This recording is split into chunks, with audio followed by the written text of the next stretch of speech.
Chapter 470, The Siege of Strozmkai, 2, Beginning of the Mayhem. Sorry for being late. I was at the dentist yesterday, and my wisdom was all over the place. Also, big thanks to our new patron at Hiroukami. Note, last chapter I described the gigantic flesh Atronak as 7 meters tall. Judging by my broken sense of measurement, I am fixing that to 15. A gigantic flesh Atronak. A walking tower of flesh reaching the height of 15 meters, a tad shorter than the city's walls, made of flesh on a manufactured skeletal frame, all of that sacked in a cover of human skin taken from multiple corpses and stitched up together. A pick in Discord's gallery. This combination of things formed a grotesque abomination, walking on two and marching towards Port Hunding with metal spikes growing from its back, and a large metal pillar fuses in an arm with a wrecking ball-sized flail to the other. It had a face that carried the twisted features of hundreds of sacrificed innocents. Pain and suffering were what can be seen on it if someone can endure the dread that face causes. But no one could. The sight of that undead siege engine almost caused the defenders of Port Hunding to throw up their guts and shit their innards out. It was death incarnate. Even Lord Kareem, commanding the defense, couldn't help but freeze in front of that thing. He thought and thought of what is behind him and what is ahead of him. Behind him was a city to protect, and behind him was an enemy to repel. He looked to his left and saw scared men. He looked to his right and saw scared men. He looked behind him and saw men plotting against him. What kind of shit is that? Kareem took off his helm and threw it towards the coming undead, but it barely reached 30 meters from a wall. His young face appeared to all around him. His hair was black, reaching his shoulder, and his skin was dark as any red guard, but his eyes reflected the will to survive. What kind of shit is that? I asked you. He jumped atop the battlement, turning to his soldiers. They looked at him as if he was passing out from death, not knowing what to say. That thing over there is something none of us has ever been trained for. Something straight out of the stories of Cyrus and the dragon. That is not a thing man can hack with a blade, and that thing is coming for us. All of us. We have two choices. We either die shitting ourselves and begging for life, or we just die, taking that thing down with us, because let me tell you, tonight we are dying. So we die the right way. We feast in far shores before the sun goes up and make the whole damn Hammerfell envy us. Yeah. A few responded to the Lord's speech. I see your necks arching down, as if you're scared that some blades go through them. Let me assure you it won't happen, because what is waiting for us is much worse. But we will fight. We will give those citizens running to the boats a chance, so they can tell our story. Our souls won't be damned, for we are the warriors of Strozmkai. Yeah, we don't fear. We don't falter. Yeah, we look at death. We know it's coming, but we will race for it to far shores. Yeah, then let me hear drums. Light that bonfires. Tonight, Strozmkai makes its stand. Red Guards, hail. Yeah, hail. Lord Kareem inspired the soldiers like none other. Those who had lost all the will to fight were dragged back to shape. Kareem but took his sword and raised it up, looking at the abomination that was less than a few minutes away. Hearing the shouts of soldiers away from the walls, Zayed sneered in disdain. Idiots, he said. Lord Zayed, Lord Zayed. An old man in fancy clothing came running to Zayed. Lord Ahmad, what is it? We have gathered all that we can at the docks. Where is the young lord?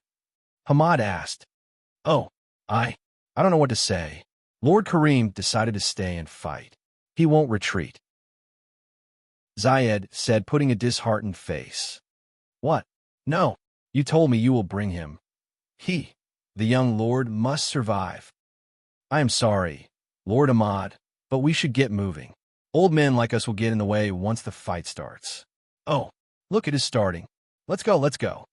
Zayed pulled away Hamad, and their guards directed them to the docks. As soon as they reached there, they started hearing the sounds of a battle on the wall. Not good, Hamad said as he looked back to the wall. My lord, one of his guards shouted to him. It's Miss Fatten, my lord. She is refusing to evacuate. This girl. Hamad couldn't stand it and ran to the docks. Zayed looked indifferent as he followed silently. Once they reached near a certain ship, they could see a girl arguing with the guards. She was a good-looking Redguard girl wearing a decent dress and making a serious face. "Father, they wouldn't let me pass." "Fatten, what are you doing? Go back to the ship." Hamad came running to his daughter with a helpless appearance. "Father, where is Lord Karim? I smell blood in the air." As the girl spoke, she showed a strong character different from her father. "I'm sorry, daughter. I'm so sorry. The young lord is staying." "You say what?" She turned scarier than she was before. "Daughter." As Hamad started to explain the situation to his scary daughter, Zayed was approached by a sweating, chubby young man. "Father, I did as you asked and loaded all the treasures from the warehouse. By the way, I found that sword."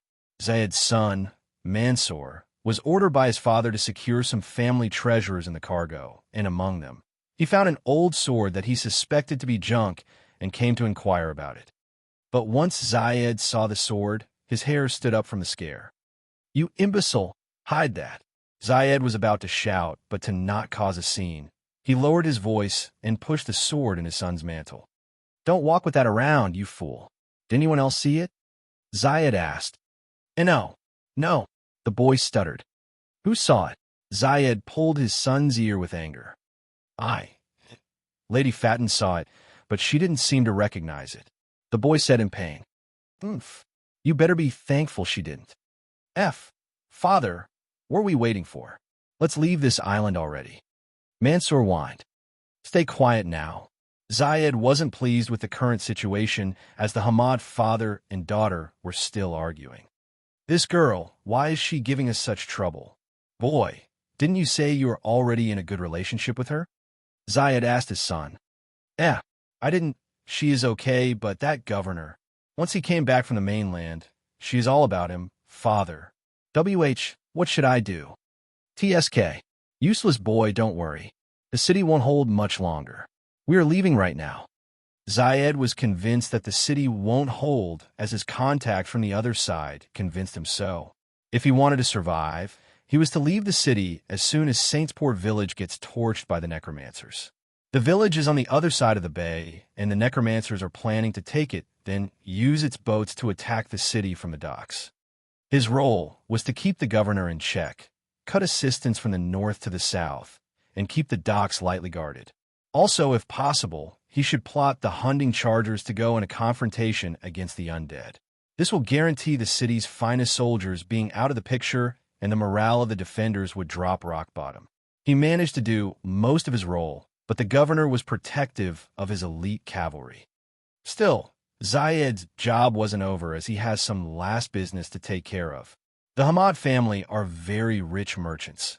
Even with the current family head being a weak character, his daughter is beautiful and smart, but on top of it all, she is the only heiress. If he could tie that girl to his son, he would gain a lot of riches, but unfortunately, she and the young governor were head over heels for each other. That girl was now delaying the departure for the governor that should be dead by now. "Lord Hamad, fatten my daughter. There's no point arguing. We must leave as soon." Zayed tried to finish the father and daughter argument, but Fatten glared at him. "Don't call me your daughter, Fatso. You two listen, you want to leave, take your ships, and leave. I'm staying." Fatten stormed away from her father, and, as she was going towards the city, Mansour bumped into her. Sorry. The chubby boy retreated from her path, but she looked at him with strong eyes. Not particularly at him, but she felt the sword he was carrying. Snatch! In one move she took it and strode away. "Thanks for the sword, Nasser," she said, taking the regular sword she found on the regular young man she's acquainted with. It's Mansour." Mansour corrected her, but she was already exiting the pier. "No, wait." "The sword." Zayed freaked out. "Wah, the sword." Mansour noticed he no longer had the sword. "Daughter, wait." Fatten had already found herself a horse and rode to the direction of the wall with the relic sword in her hand. A few minutes ago, the western wall of Port Hunding was as active as a beehive. All the soldiers transferring barrels of burning substances to the catapults fixed on the wall, the engineers mounting the ballistas with spears, and the archers filling their barrels with fresh arrows. The young governor of Strozmkai himself was carrying barrels with his soldiers and fortifying the gate. "It is getting closer," a watcher on the wall shouted, and the soldiers maximized their working speed. The young governor climbed the wall and saw the gigantic flesh Atronak getting closer and closer with the smell of 1,000 corpses coming from it. The horrifying feeling gripped the heart of the young man as he thought of his reckless speech a few minutes ago.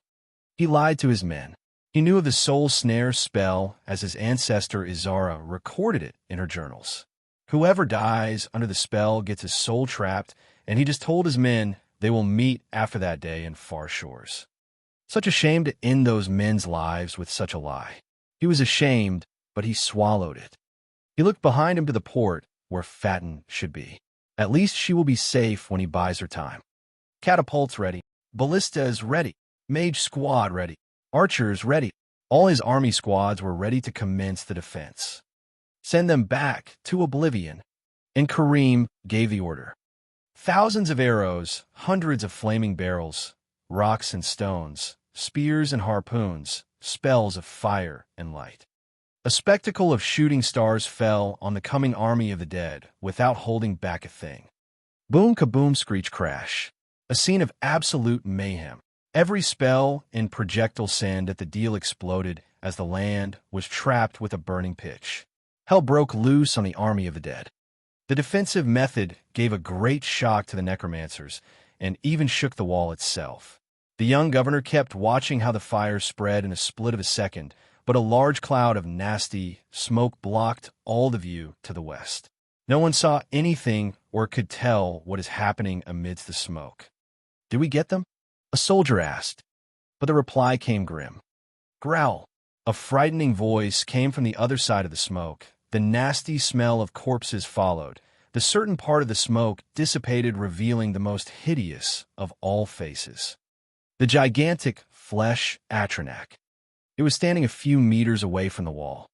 It was harmed and scratched due to the effect of the fire, but it remained standing, not bothering with any pain, as it is the child of agony. Its dreadful eyes met Karim's, giving him the chill of his life. The latter froze until the flesh Atronak showed movement. The arm that was fused with metal was what caused the defenders to get scared, but the other arm carried another horrifying weapon. It was the arm dragging a chain and a flail with the size of a wrecking ball. Once the flesh Atronak moved that arm, the gigantic flail flew up and landed on top of the wall, landing on some soldiers. Those poor souls were killed as if some stone fell on an insect and made it squish from the pressure. Those soldiers that got squished were the beginning. The flesh Atronak pulled the chain horizontally, and the flail was dragged on top of the wall, grinding every soldier on its way. It was horrific. No matter what or who, that weapon didn't stop and kept dragging with Karim at the end of its line. Death. It came so fast. Was he really ready? Karim wanted to react, but he already realized there is no point. But in such an hour, a hero stepped in. It was not a man or a mare, but a beast. A tall figure landed in the way of the flail. It took its distance, lowered its stance, and pawed the ground with its hoof. The flail drew closer to it, but he took 2 steps towards first it and clash. The beast hit it with its head and horns, carrying it from the wall and sending it away towards the face of the flesh Atronak. Boom, crash. The flail was deflected by Jax's head attack and flew to the face of the flesh Atronak, pushing it to the back in one move. Silence. Utter silence came from the defender's side as a single minotaur redirected that giant thing with just its head. Another monster appeared. Master mentioned that the flesh Atronachs have resistance to magic and are very resilient. Jack spoke in self-monologue. He then noticed the others looking at him in fearful eyes. "Excuse me, I will just mind my own business and keep the big thing in check. You take care of the other things, please. My master is on his way. Hopefully he arrives late." The ones around him felt frozen from the polite tone it spoke in. "You don't mind, right?" he asked again. "Be by all means," Karim replied. "Oh, thank you." Jax cast Flame Skin, Flame Cloak, Bound Flame Wings, and Lava Whip. The arsonist Minotaur finally got his moment to shine. Next double chapter is available on Patreon. PayPal for gifts. PayPal. me/eldokmeezy. Discord. GG/GKCKVA7S. Chapter 471. The Siege of Strozmkai 3-4. Senseless Battle. Double chapter with a bit of extra. Took some time. Also, thanks for the astonishing new patrons. At Hugo Gurn. At Doc Knox. At Vlad the Mad Lad. At Atticus Chia. Next chapter is available on you-know-where, Patreon. Part 1. The soldiers of Port Hunding and their governor never expected any outside help during this national crisis. Every city-state in Hammerfell was under attack from the worm cult that came out from literally everywhere. But after the unusual appearance of Jax, even the xenophobic Crown's faction would welcome any help with open arms. Jax was as akin to a demon from Oblivion. A minotaur with dangerous-looking pair of horns and an aura of flame emitting from his large body. His bound flame wings were spread, ready to ascend the sky and get to the towering flesh Atronak down the wall. Growl. Snarl. The flesh Atronak growled, making the whole air around it reek with death. Jax snarled, making the flame aura around him go up a notch. Howl. The flesh Atronak howled as it moved its large metallic arm towards Jax on the wall. Jax smirked and jumped in the air, spreading his wings. As soon as the slow arm was raised towards him, Jax cast Lava Whip and swung it at the large metal arm grappling at it, then pulled himself towards it faster than he could fly. As soon as he reached the large metal arm that was about to descend and crush the wall behind him, Jax threw his master's favorite punch. Thunder Cookie. With a fist like Jax's, it completely pushed back the metal arm. Impossible. Both the necromancers manipulating the flesh Atronak and the young governor with his soldiers on the city wall were all stupefied. The flail from a second ago was something, but this metal arm was even thicker than the city wall. It was a scene straight out of a hero tale. On the other hand, Jax was not over. In one hand he had the Lava Whip, and in another he had the Thunder Cookie.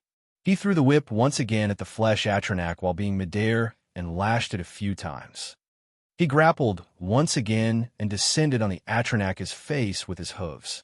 The spot where Jax landed on exploded and the Atronak retreated back. And the battle went on.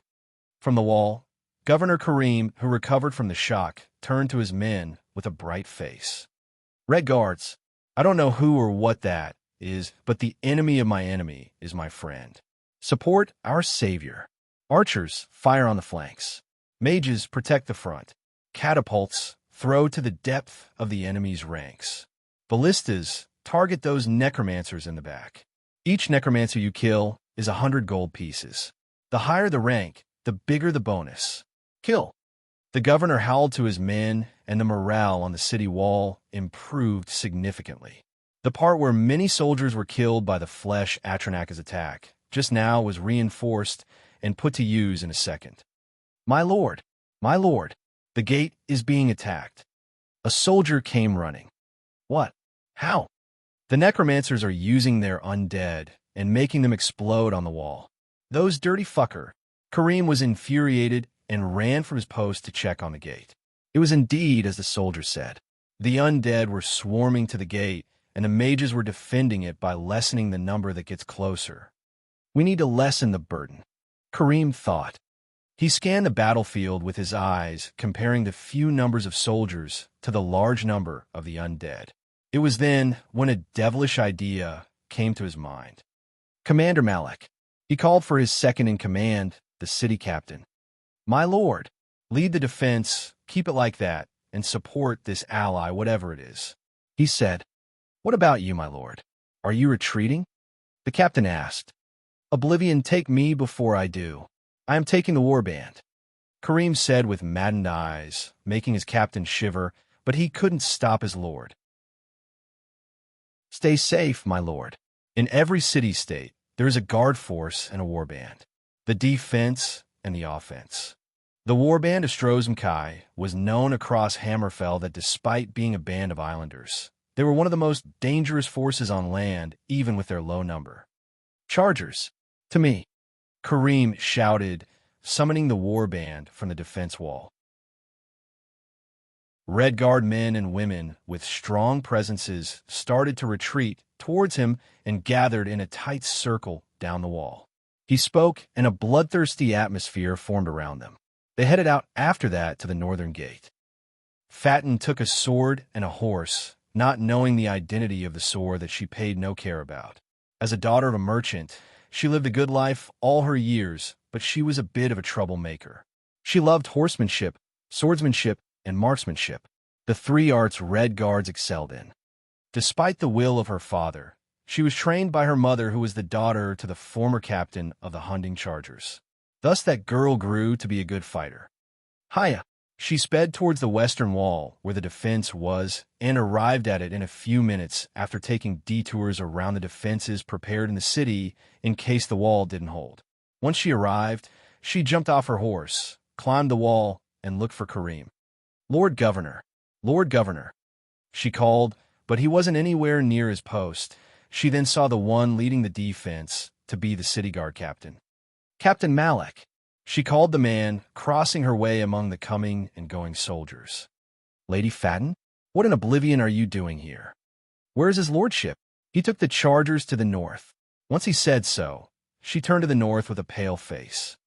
No, going out to the battlefield like that is suicide, no matter how much she thinks about it. She ran from her place and reached down the wall to her horse, but it was no longer there. She had to run. She turned north and planned to run with the wall, but as soon as she crossed some distance, she arrived at the western gate, where it was being fortified by the soldiers. More to that, there was a battalion of guards and local volunteers stationed there. What is going on here? Why aren't those soldiers on the wall?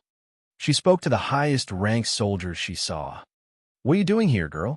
Get to safety. The soldiers spoke to her rudely. Sorry, she didn't bother and even apologized, knowing the distressful situation. Where is his lordship? At the north. You have a sword. Join the defenders now. We are making a stand behind the chargers. Take a helm and a shield from there. The soldier took her by the arm, thinking that she is a local volunteer.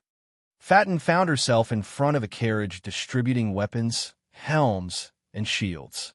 Seeing her with a sword, no one bothered giving her another weapon, as most of the weapons here were all axes, clubs, and short spears. She was dragged with the tide of the crowd and was stationed in a tight formation of soldiers in front of the gate. On the other side of the wall, Kareem was leading a band of cavalry on gray Yokudan charger horses, which gave the band its name as the Hunting Chargers. A while ago, Kareem gathered his men and suggested that as long as that ally was battling the gigantic flesh Atronak and the undead horde charge was fully absorbed by the wall, this was the time to go through them with a nice clean charge. The horses of the band were trained to this kind of situation, thus their fame came from their lethal charge. Supported by the aura of their riders, as each rider was an aura master, this meant that a spectacular scene was going to happen. They got to the northern gate, riding on their horses, and exited the city from there, where no undead would stop their ride. Utilizing the north as a higher ground, the chargers would descend on the undead in one swoop, killing or getting killed.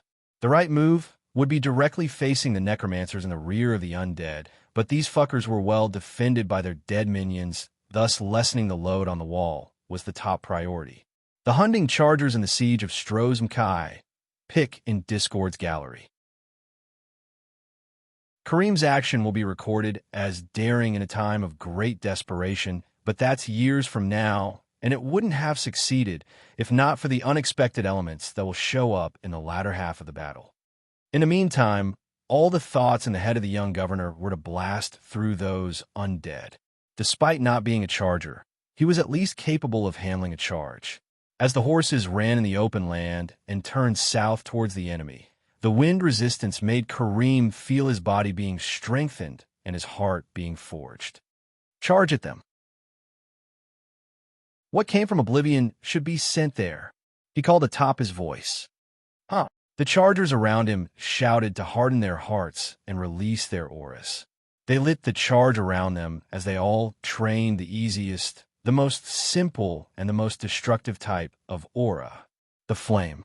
In front of them, the scene of the undead trying to swarm the gate and the wall came closer and closer. They could see the undead being halted as the ones behind them never expected the chargers to appear in this time. And the development was to behold. Hundreds of horses running in a formation of maddened warriors cut through the uneven formation of undead as the sickle of the gardener weeding grass. Each and every skeleton and zombie standing in the way were consumed by fiery lashes coming from the chargers, turning their remains into ashes with burning sparks like a magic trick. No resistance was offered. As soon as the chargers came, most of the undead vanguard was swept clean, and the chargers passed the western gate to the other side of the undead. Jax and the flame Atronak were still fighting.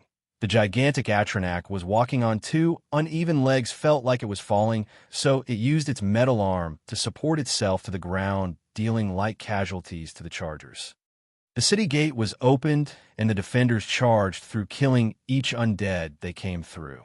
They were advancing slowly and steadily, dealing with whatever the chargers didn't deal with. As soon as they passed the gatehouse fully, they formed a tight, arched formation together. Fatten was there among the Red Guard men and women.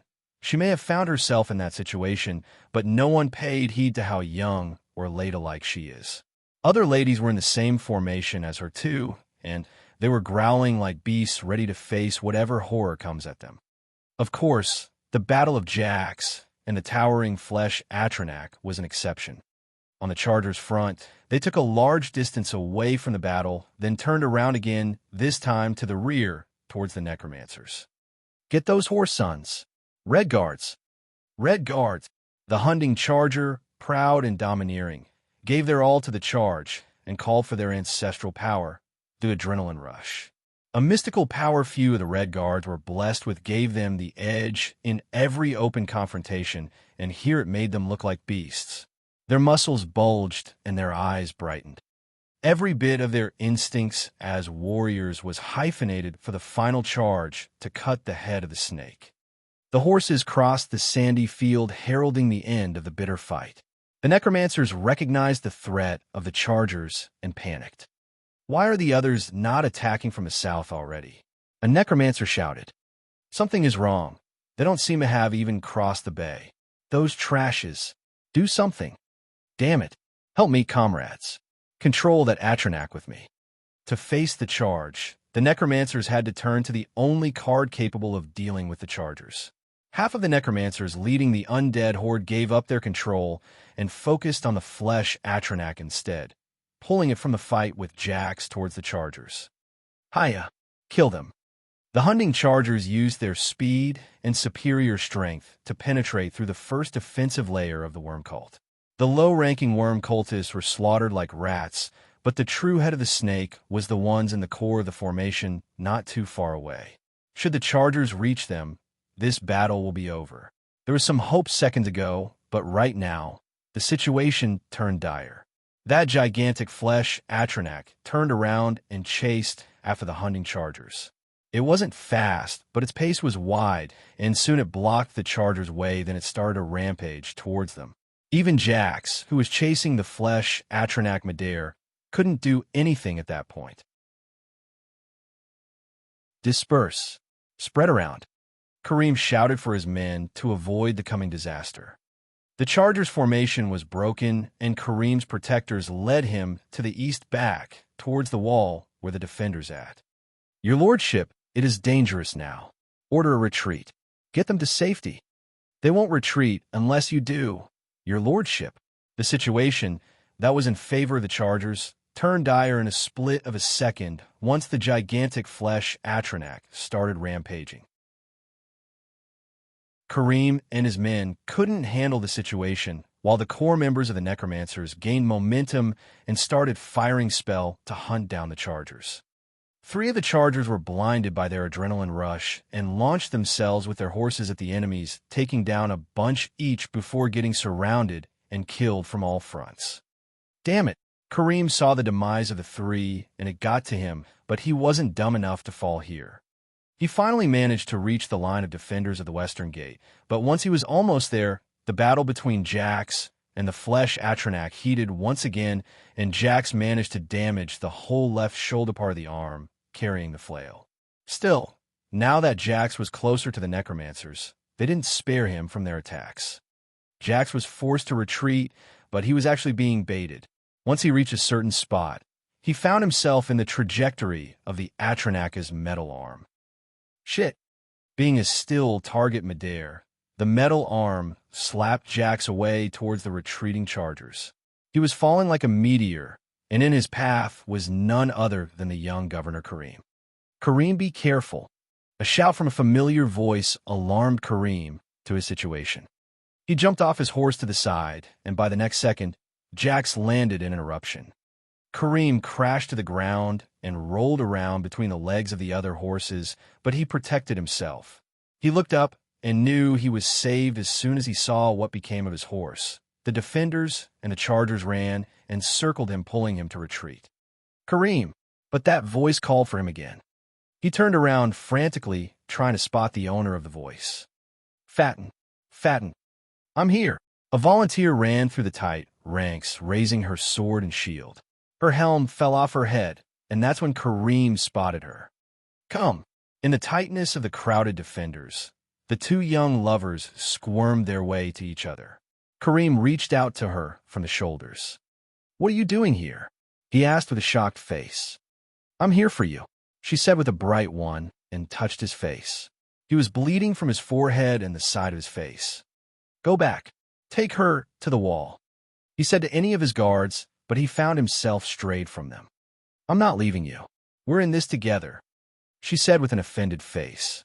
"No, you must." He was about to say something when they all heard a call. "They're coming." Part 2. Everyone looked at the west at the same time. Now that the fight reached this point, the necromancers rallied the rest of their force. "Hold the lines. Shields. Spears and shields. Tight formation." Everyone started shouting and screaming. The situation they all wanted to avoid happened, as the undead charge has finally happened. One of the strategic basics in Tamriel is to never face a horde of undead head-on, not with cavalry or even war mammoths. The undead swarm is akin to a tsunami that can't be stopped. Kareem and Fatten had no time to talk as they joined the formation together shoulder to shoulder. From amidst of the smoke nearby, a certain tall figure walked out staggering. It was Jax, who was just blasted away by the Atronach. He was hurt by the fall and was holding his left arm near his body with his back aching. He saw the defenders and the chargers forming a defense formation behind him, and the dead swarming from distance in a deadly charge. Spells, arrows, and rocks flew from the city wall over his head to the undead horde, but there was no stopping it. The defenders saw Jax emerging, and from a closer look, they realized it was no legendary creature or a beast from Oblivion. The talks about his identity at the beginning of the battle were undetermined, but now he seemed like a normal minotaur. Not that anyone cared at the moment. But in the next, this minotaur was the center of attention. He snorted like a bull, reinforcing himself with the flame aura, and started to act. Stomp, stomp, stomp. 3 stomps of his hooves crested 3 fire pools around him. He started to run not towards any front, but rather horizontally, each step covering 4 meters and causing a fire pool.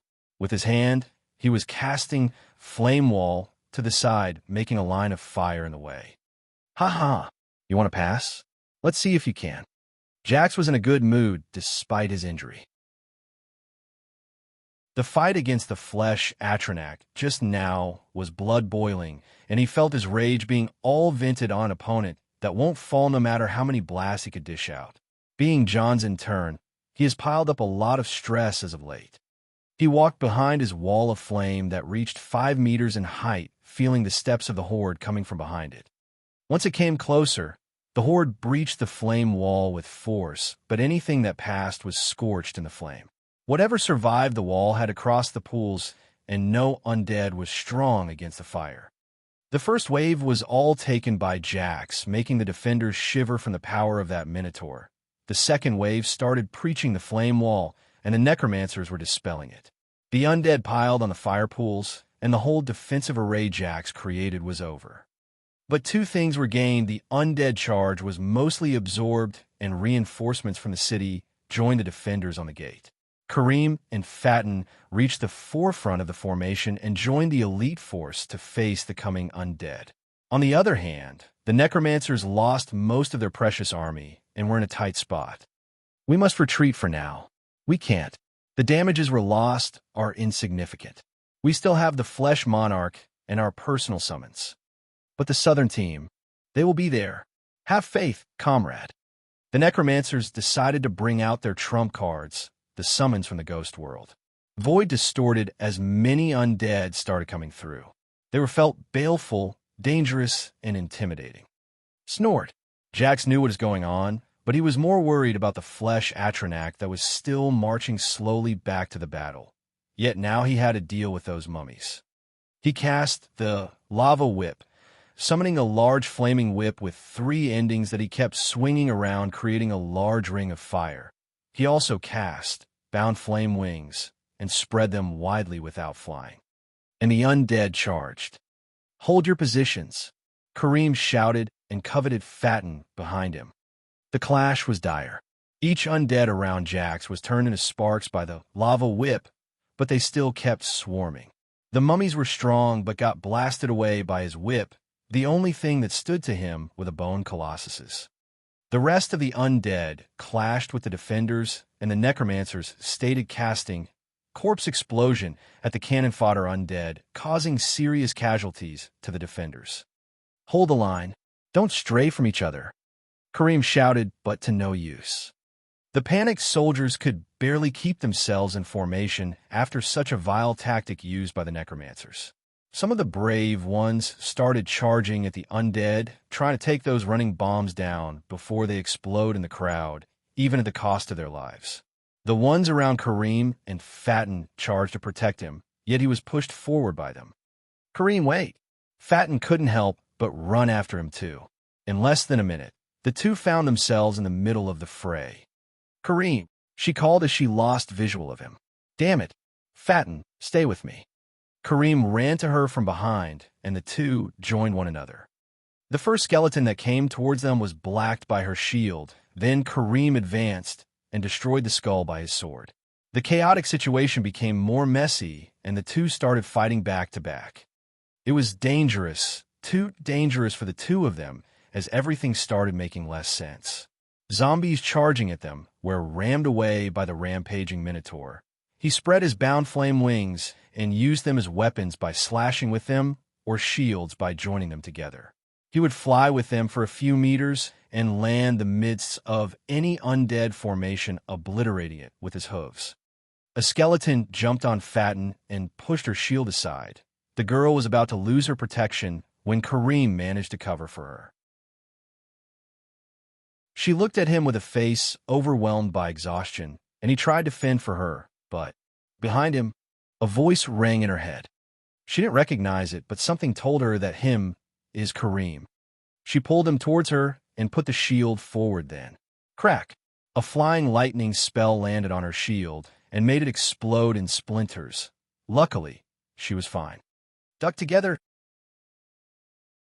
Kareem was stunned by the sound of the spell, but Fatten heard the voice once again and pulled him down. In the following second, a flying axe went by over them. Shit! Kareem felt that he just escaped the clutches of the Grim Reaper. Looking towards the source of the lightning spell and the axe, the couple saw a mighty undead warrior, which is one of those premium undead summoned by the cultist, a mummy. This mummy belonged to a great Nord warrior that has fallen ages ago in battle. Right now, this seasoned warrior was marching to the couple with a short sword in hand. Stand up, don't fight him head on. You're no match for him. The voice rang inside Fatten's head again. Who are you? She shouted. Fatten, I'm sure it is of no use asking about the identity of the undead, Kareem said as he started pulling her away from the sure death that is the mummy. No, Lord Governor. I'm not talking. She tried to say something, but the voice spoke again. Governor? Wait, is he the governor? Oh, wah. Yes, Kareem is the governor of Strozum Kai. Fatten replied to the voice. What are you saying? Is he a descendant of Azara? The voice asked hastily. Yes, Fatin replied. Pass me to the boy. Now.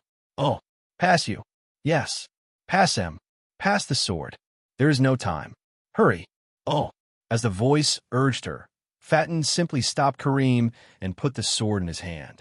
Kareem looked between her and the sword, yet he was about to urge her to keep running then. He suddenly stopped. The sword in his hand brightened. It brightened like the sword of a paladin. Fatin felt the strong power and presence coming from the longsword she just passed to Kareem. It gave off a shocking power and a holy aura. Kareem, whose face brightened up, felt the power surging inside him as he heard a voice ringing into his head. His aura, which was a flame aura, switched into a holy aura, which he never trained before. It overtook all the different energies around him, and he moved faster than he ever could. Clank! In a single move, he blocked the sword of the mummy, chasing them. Even his wounds started to heal, and his power started to come back and increase. He was experiencing a miraculous moment. Slash! Cut! 2 moves were all that it took to bring down the mummy of the Nord warrior. The NKYOU. The voice of the Nord warrior being freed from his eternal servitude sounded near him and boosted his spirit. Kareem looked at all the undead around him, and his holy aura blasted around like a nova. Red guards! He shouted, raising the sword high and marching forward. Behind him, Fatin picked a sword and threw her shield away. To his lordship, she shouted and rallied everyone around him. Follow the governor. Lord Kareem is advancing. Behind him, every red guard fighting in this battle gathered after him in one final drill attack. Kareem took the forefront and spearheaded the assault. All mummies and necromancers standing in his way were either cut in half or beheaded. The holy sword finally landed in the hands of the hero. Zombies on the front. Cut. Mummies making a pincer attack. Batch, stab, slash. Worm knights blocking the way. Slice. The enemies fell one after the other to the prince of Strozum-Kai. It was until he reached Jax. Haha, little man, that's a good skill you have. Jax called for him. Kareem looked to the side, seeing Jax handling more than a quarter of the undead on his own. He smiled wryly to the Minotaur, and together they pushed forward. The situation was a victory. No matter what, that charge of the defenders of Strozum-Kai was invincible, but as the thing with all good things, it came to an end. They overlooked one gigantic detail that finally arrived at them. It was the towering flesh Atronak. Jax, Kareem, Fatin, and all the defenders behind them looked up at the large flesh tower that raised its fused metal arm, aiming to smite them down.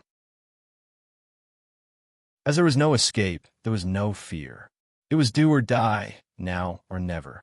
Whatever attack comes, the answer of the united front would always be the same. Bring it on, Kareem shouted.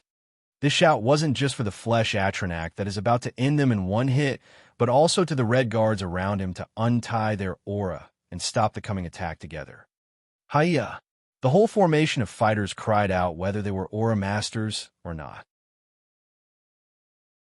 It was known that the aura came with the voice, and some of those who didn't train their aura could actually feel it. It was a glorious moment as they all came in front of danger, but someone had to ruin it. Wait, you fucktards can't have all the fun without me. Jax, I won't let this pass if I miss that scene. I'll fucking bring you back to life and tie you to the carriage. Hearing that voice, Jax lost all the momentum and even his will to fight. He even slapped his own face and muttered, "Not now."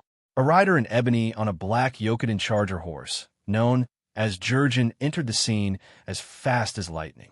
He passed in front of Jax and Kareem, jumped off the horse that exited the scene, and stood in front of the army.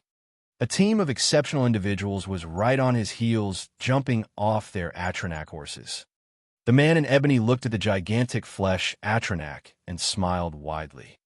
I would have cried tears of blood if I missed this party. Greed. He raised his hands to the side and called for Greed that was on his shoulders as a cape. Greed moved on its own and entered John's gauntlets. Azadul's evil first. Those gauntlets started to change in a strange scene. They started to grow bigger, as if John's hands and firearms themselves were growing. The bizarre scene continued until each gauntlet became as large as an adult man. Azadil's tightened fists, fortify strength, resist magic. Magica, sealing chains. Flying grip, greed effect. He raised those large hands up and fixed his stance, looking at the gigantic flesh Atronak that was still raising his metal arm up. Now hit, and the metal arm descended. PayPal for gifts. PayPal, me/Eldokmizi. Discord. GG/GKCKVA7S.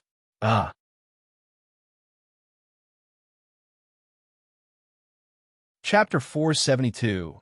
The Siege of Strozmkai, 5-6, by the powers I was granted. Another double chapter 'cause I can. Lots of love and hugs to our new patrons. At Jabez, at Longboarding Piper, is available on P4TRE0N. Part 1. As if a mountain was falling, the gigantic metal arm high in the air descended. Before it lands, its movements caused an incredible pressure that made everything in its way tremble. At the forefront, John was standing tall, raising his hands up, fusing greed with Azadil's evil fist to create Azadil's titan fists. Those titanic hands were all what is there to receive the metal-fused right arm of the gigantic flesh Atronak. All were behind him. Isha, Miran, Miranda, Jax, Governor Kareem, Fatten, the hunting chargers, and the local defenders. Madness!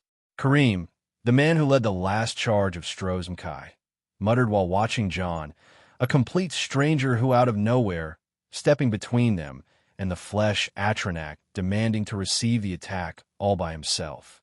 Even the people around him were either in a storm hope or in a feral state, raising their hands up with John. Not madnesses. A little child following John's group spoke. This man stayed in a martial school for 8 months only to learn one move. Little Bothia was standing there, and she knew better. She was not tense at all, knowing how the scene will unfold. John's actions, moves, pose, facial expressions, everything about him was nothing but firm. He wanted to take that attack so bad to test the move he learned. And as he wished, he got it delivered. Those who witnessed the scene from the back saw a man raising a pair of giant metal hands to receive a giant metal arm. The arm descended like the wrath of heavens, but tink, that's all what was heard from the anticipated clash. All they heard was the sound of metal clashing with metal. No devastation, no struggle, no counterattack. Just the two hands clashing with the arms, and the whole thing stopped. Those who turned their faces while gritting their teeth opened their eyes as they slowly turned their heads forward again. They believed it, they didn't believe it. They thought the time stopped, they thought the space halted, they thought reality broke. The people in the field, those on the walls, and even the necromancers were all silent as the dead. But those who expected more than this anticlimactic result were not disappointed at the end. Rumble, rumble, rumble. The land under their feet shook, and shook hard. An earthquake in this kind of situation was either too good or too bad to be true. Yet those who could feel the power of that rumble realized one thing. That man standing over there carrying the whole weight of the metal arm of the flesh Atronak was at the center of the earthquake. This rumble caused everyone to think back about what just happened. The city was besieged, the defense was standing. The flesh Atronak appeared. The situation became helpless. A flying minotaur came for aid. The governor turned the tide. The chargers overtook the undead. The situation worsened. The governor led one last hopeful charge with the power of his magic sword. The blood of the Red Guards boiled. The flesh Atronak was about to end it all. Then that man showed up shouting and cursing, demanding to receive the attack, which he strangely stopped. Then for some reason, a random earthquake decided, hey, this looks like fun, I'll join up too. What the fuck? One man muttered. You gotta be fucking kidding me. Said another. Fucking oblivion. And another said. It wasn't the people losing sanity, but completely the other way around. It was people regaining their goddamn minds. Standing this close to a battle of monsters? Who in their right mind would do that? Run. Now that someone said that, it sounded like the most reasonable thing to do. Everyone turned tail and ran. There is no point in staying here anymore. The primal instincts of the Animalia found its way to the mind of those highly evolved humans. The best action to take at that moment was to run and preserve their lives. The ones who stayed were the ones strong enough to handle these instincts. And the battle continued. The flesh Atronach raised its arm to reveal John, who was standing there the same posture he was standing in. The only difference is he was panting out of breath. That move is fucking insane, he said. John stayed in the Desert Wind Temple, learning martial arts. He picked up some moves that he can execute with his aura, but his aim was to learn one thing and one thing only. In the Gotfang Martial School, the school which Main Topaz learned from, the adepts train on controlling the flow of the impactful forces through themselves and how to channel it. Channeling the impact is no simple thing by any means. What John did just now was to absorb all the kinetic force from the flesh Atronach's attack, direct it through his body while maintaining his own static force through magicka and aura to channel all that to the ground without harming his body. As long as he has enough inner energy to handle the outside energy, he could deal with whatever physical attack coming at him. And that was the martial skill John spent months to learn. Powers. Gotfang stance. Channeling impacts and momentum. A picture in Discord gallery. This belief didn't last long. Those necromancers who realized that John had blocked the attack wanted to retaliate as soon as they can. They manipulated the flesh Atronach to direct another attack. Not happening. John aimed his left giant gauntlet towards the pillar-like metal arm of the flesh Atronach and activated the greed effect enchantment, flying grip. TSSS swash. The grip of John's left gauntlet was shot like a bolt towards the Atronach's metal arm and grappled to it. An evil sealing chain extended between John and the grip. As the gigantic flesh Atronach pulled its arm up, John was pulled from the ground. He also started to reel himself up by the chain. Haha, that's the spirit. Big thing, I'll murder the shit out of you. Sheogorath, John said, and called for the blessing of Sheogorath. His heart raced faster, his red hair glowed with power, and his smile reflected the maniac thoughts that he was having as a side effect from the blessing of the mad god. He detached the left grip from the Atronach's metal arm and shot the right grip to its face, then pulled himself closer at a high speed. Say-ah. He raised his left hand, and with the oversized gauntlet on it, he cast his favorite close-range spell. Is it a bird? Is it a plane? No, it's a super mega thunder cookie. Quang. The hit landed with a metallic ring right on the hideous face of the flesh Atronach, sending away its first lower jaw. It had multiple. The undead tried to balance itself and get of John with his other imbalanced hand, but quang, quang, quang. John started punching with the two great hands, making holes in the face of the Atronach. The Atronach shook itself and tried to get rid of John, but the latter shot one of the grips up to the forehead and left the area for Pride that was hovering and casting magic on its own. Meteor. The expert-level flame spell landed on the face of the Atronach with a loud bang, completely getting rid of the lower jaw area. The tongue of the creature dangled down uncontrollably in a very grotesque manner. Haha, sirs, you're right. Under the wild effect of the blessing of the mad champion, John didn't cease his attacks, aiming to destroy the face of the flesh Atronach. With the Atronach desperately trying to shake John off, the later didn't stay in one spot and kept moving all over the place. Forehead, smash. Cheekbones, must have hurt. Eyes, whoops, that looked important. By the time the face of the Atronach was completely disfigured more than it once was, John stood above its head and shot one grip towards the forehead. He then ran to the back of the Atronach, used Ozidal's boots of the Apostle to run in the air, then shot the other grip towards the ground. Jax, now! John shouted while reeling the chains of the two grips at the same time. The Atronach resisted being pulled back by John, who was hung between the two chains of his gauntlets. In the shadow of the flesh Atronach, the core members of the Necromancer's force felt that the flesh Atronach was being pulled towards them. Run. That's a madman. We are not his opponents. We must report to the elders. Retreat. The necromancers didn't even bother to attack John. At this rate, they witnessed John's strength and were sure that they are no match for him. Also, judging by the direction he came from, it was safe to assume that the other team of necromancers in the south was annihilated by him. Back to John, he was desperately trying to bring down the Atronach with his raw power, but even if he utilized the weakness of the flesh Atronach, which is its face, there was no way it can be done with few attacks. That thing was built to endure. And that's where Jax comes to play. On the other side of the Atronach, the fiery Minotaur was flying in the air with the bound flame wings. He has dealt with most of his injuries, so he could use his 2 hands to dual cast a spell while rising up in the air. That spell was an ordinary fireball, but under John's teaching, Jax was very capable of amplifying spells by overcharging it with magicka.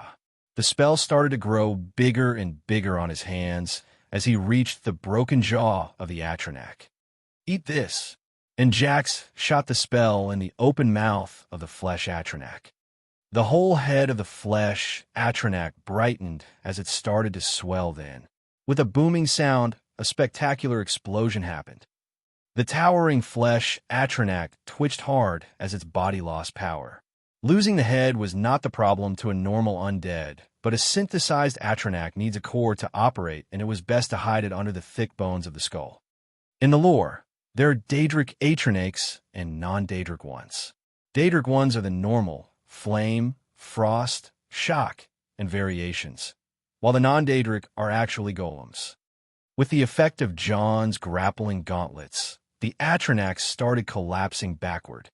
John, who was in the way, hurriedly teleported to the other side, while those of the necromancers who didn't escape fast enough were leveled under the flesh Atronach. Looking back his handiwork, John saw a large cloud of dust rising up where the flesh Atronach should by line. Man, that took some time to bring down, John said while returning his gauntlets back to normal.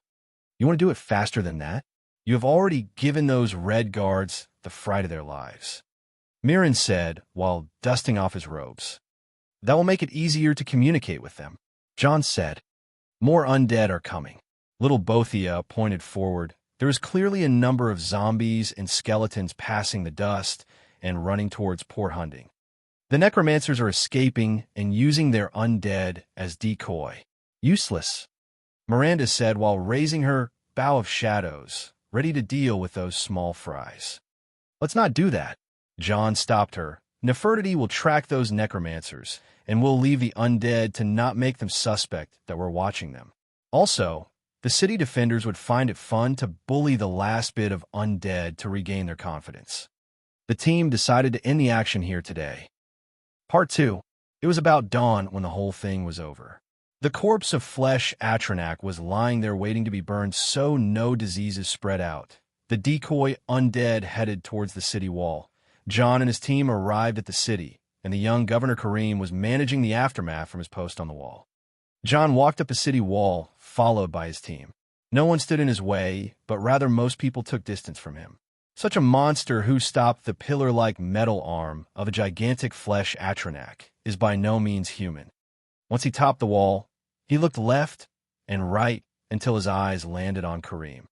Hey, you were that boy Jax talked about. John spoke loudly. Kareem and his men looked at John with tensed faces. No matter how much he helped them, they were fearful of him nonetheless. Sir, my name is Kareem, Governor of Strozmkai. Kareem was less tense in front of John. Gee, Governor, I just call you never mind. John brushed it off. Jax's? Kareem didn't mind it and inquired about the name. Oh, tall idiot, cowhead, loves fire. John said. The hero Minotaur? Kareem's face brightened. John faked a laugh. Yeah, that bastard who didn't report to me when there was a fun thing going on here. Where is the hero Minotaur? Behind Kareem, Fatten popped out asking. He's healing, John said, raising his hand to imply that Jax is in the ring cube. But no one understood it, of course. John looked around and spotted the scene down the wall, where the undead were gathering trying to climb the wall, They weren't anything important now that their masters abandoned them. Sorry for not dealing with those. Had a good reason. It's okay, sir. You are our savior who took down that abomination. We owe you a great debt. By the way, would you please honor us with your name? Kareem said. Oh, where are my manners? I'm known as Krylin, a mercenary. John said. Oh, it sounds familiar. Hey, what is that sword? John noticed the sword dangling from Kareem's hip. In John's eyes, it was a fancy long sword with a great design, but what he noticed the most was the magic in the sword. It felt like this sword had many secrets. Truth is, after that sword was held by Kareem, it no longer became old and dull, but now it brightened and smoothened, looking like the sword of someone rich. It is the sword of my family. It lost for generations, but it finally found its way to me. My ancestors can finally rest now that it is back. Kareem said. Amazing.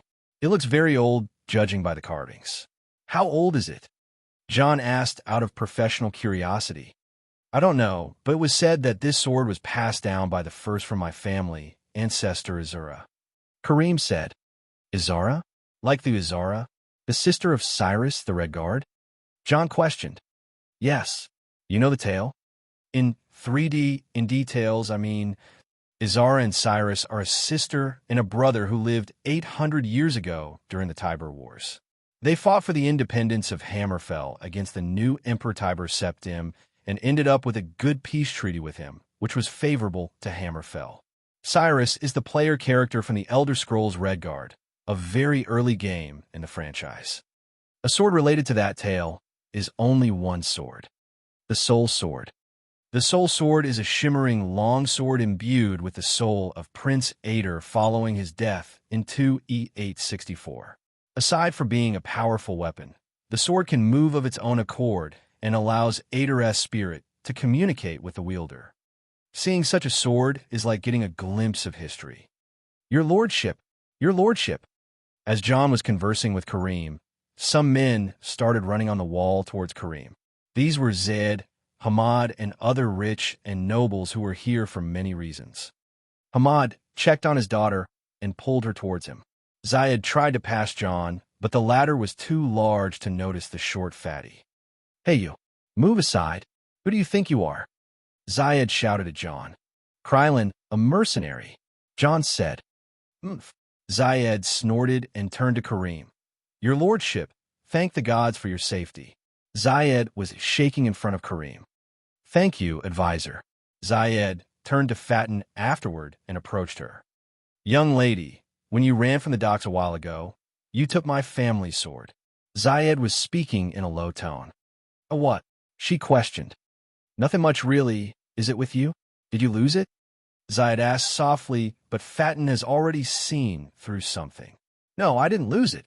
Fatin realized something was wrong about this fatso, so she acted along. She picked an old long sword with some similarities to the sword she carried and handed it over to him. The man snatched it rather than taking it and retreated a few steps away. Fatin then realized something was amiss.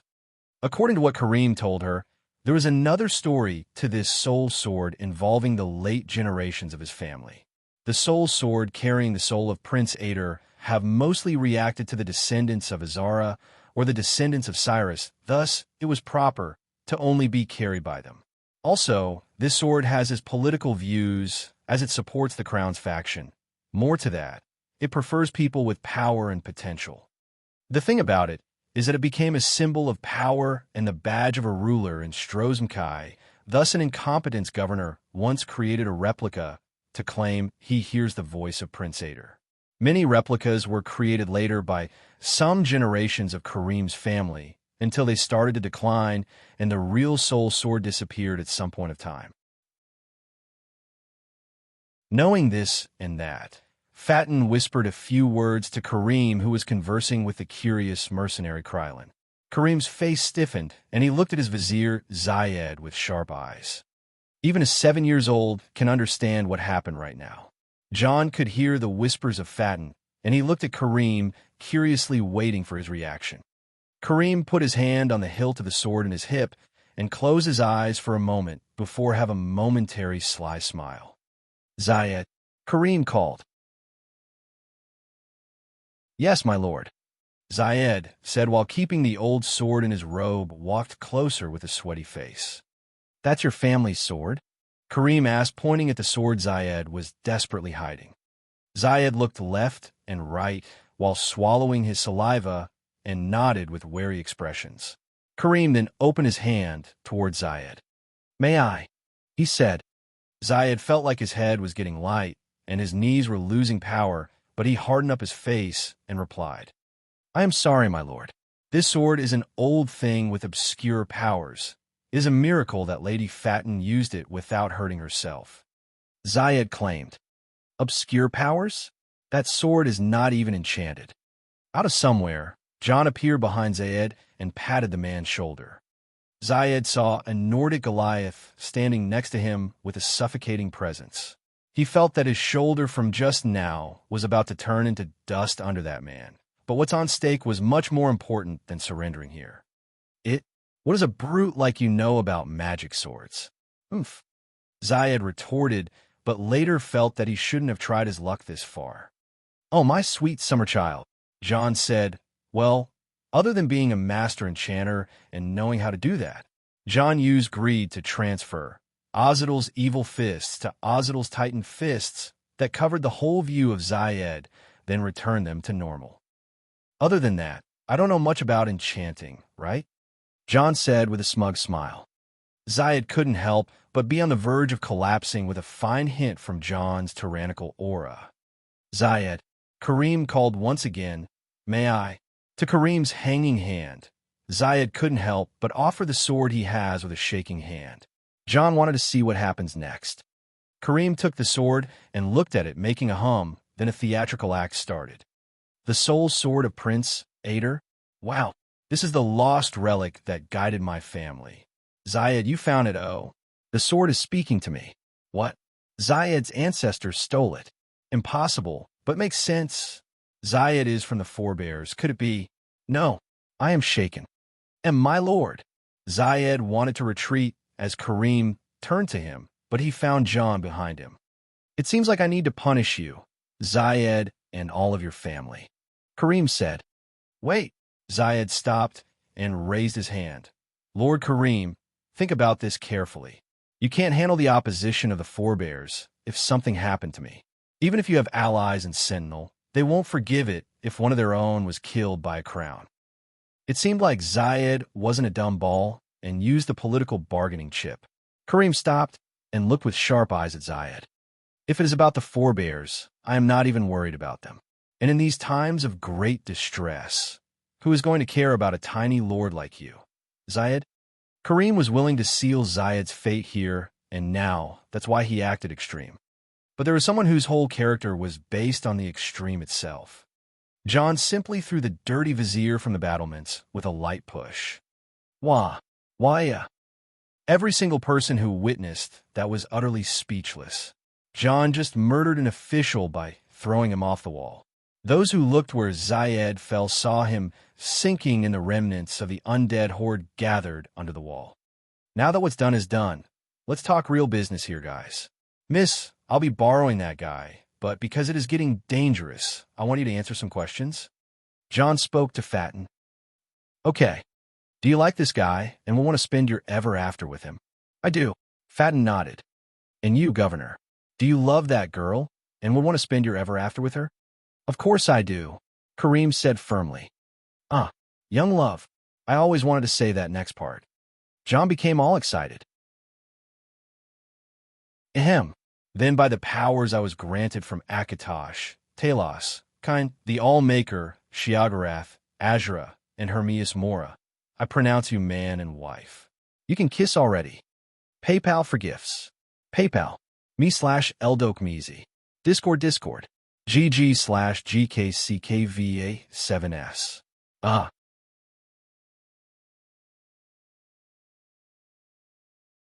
Chapter 473, John and Kareem. Next chapter available on P4Tray0N. The mansion of the governor of Strozmkai. Master Krylin, please refrain from wedding people without any notice. You are our savior and all, but the inner politics is in chaos now," said Malik, the city captain and the governor's current second in command. "I was only helping." John raised his shoulders. "And the thing with the previous vizier, how do you expect us to explain this to Sentinel?" "I don't. So you save our city, murder the vizier, and wed the governor for just... I don't think I can process this anymore."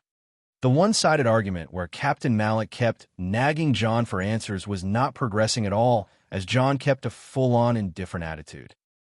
"I think I should thank you, Master Krylin." After a deep breath, the young governor spoke. "My lord." Malik didn't seem to understand his lord either. Kareem raised his hand and looked closely at John. "You seem to be experienced in politics, Master Krylin." Kareem remarked. "Am I?" "Yes. You knew I'm a crown. You got rid of my forebear vizier because you thought if I kept him alive or killed him, I'll face forebear opposition, and you have plans that you don't want the opposition to disturb. Well, in times of chaos, things happen like vizier falling from the city wall while putting his all to protect the city." John feigned ignorance. "That's merciless, Master Krylin. You expect the forebears to believe that?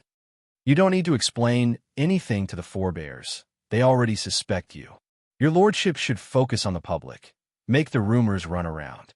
There's no cat too big to be pat." "First time I hear that saying. I just came up with it."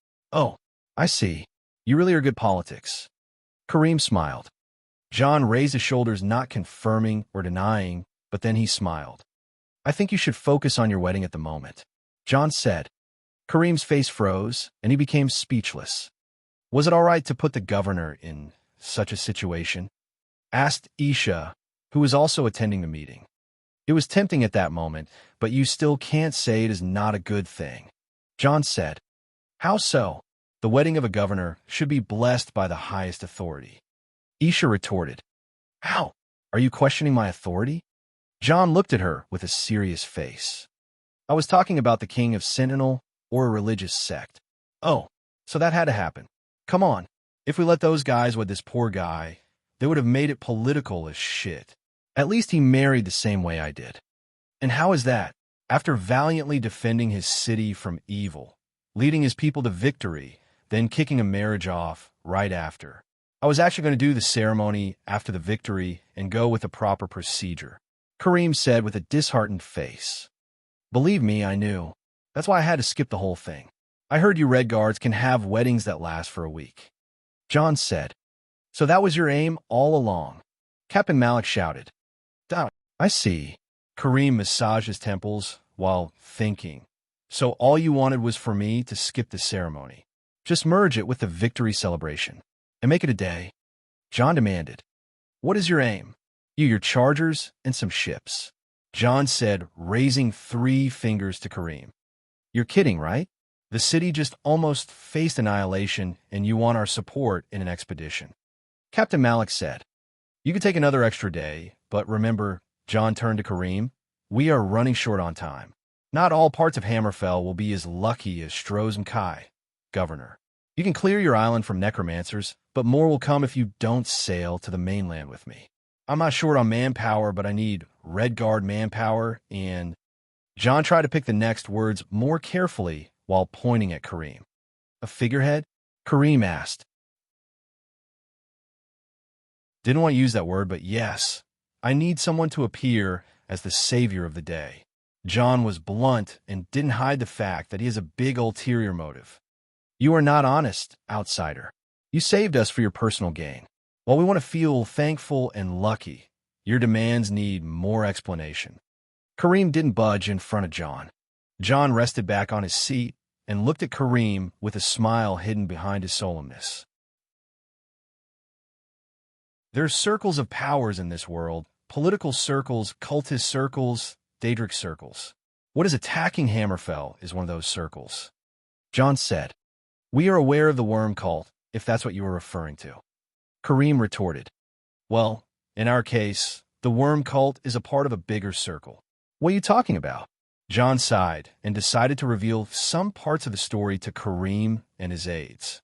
He spoke about the involvement of the Daedric princes Clavicus Vile, Periite, and Malakath, as well as the Worm King Mannimarco, in some sort of plan. Each Daedra had an agent, but were all rid off except one who is currently with the Worm Cult and doing this for the aim of reincarnating the Worm King in his body. John also claimed that he chased the agents of the Daedra princes across Morrowind, Cyrodiil, Hammerfell, Elsewhere, and Valenwood all the way back to Hammerfell and Strozmkai, only to find the Worm Cult up and running in a plan to power the reincarnation of their god. As John's identity was no secret among the Daedra princes supporting Mannimarco and the last agent, he will be faced with direct assaults the moment they discover his whereabouts in the mainland. That is why he needed a proxy for his campaign, or rather, a figurehead to take the credit and gather the support of the Red Guards. Also, if he can hide from the Daedra princes as much as he could, this will be a major win. I see, Kareem muttered and looked at John with a pale face. To be honest, I find it hard to believe anything you just said, but in times like these, things are particularly hard to understand. John looked at Kareem, who went in a state of deep thinking. Give me some time, Kareem said.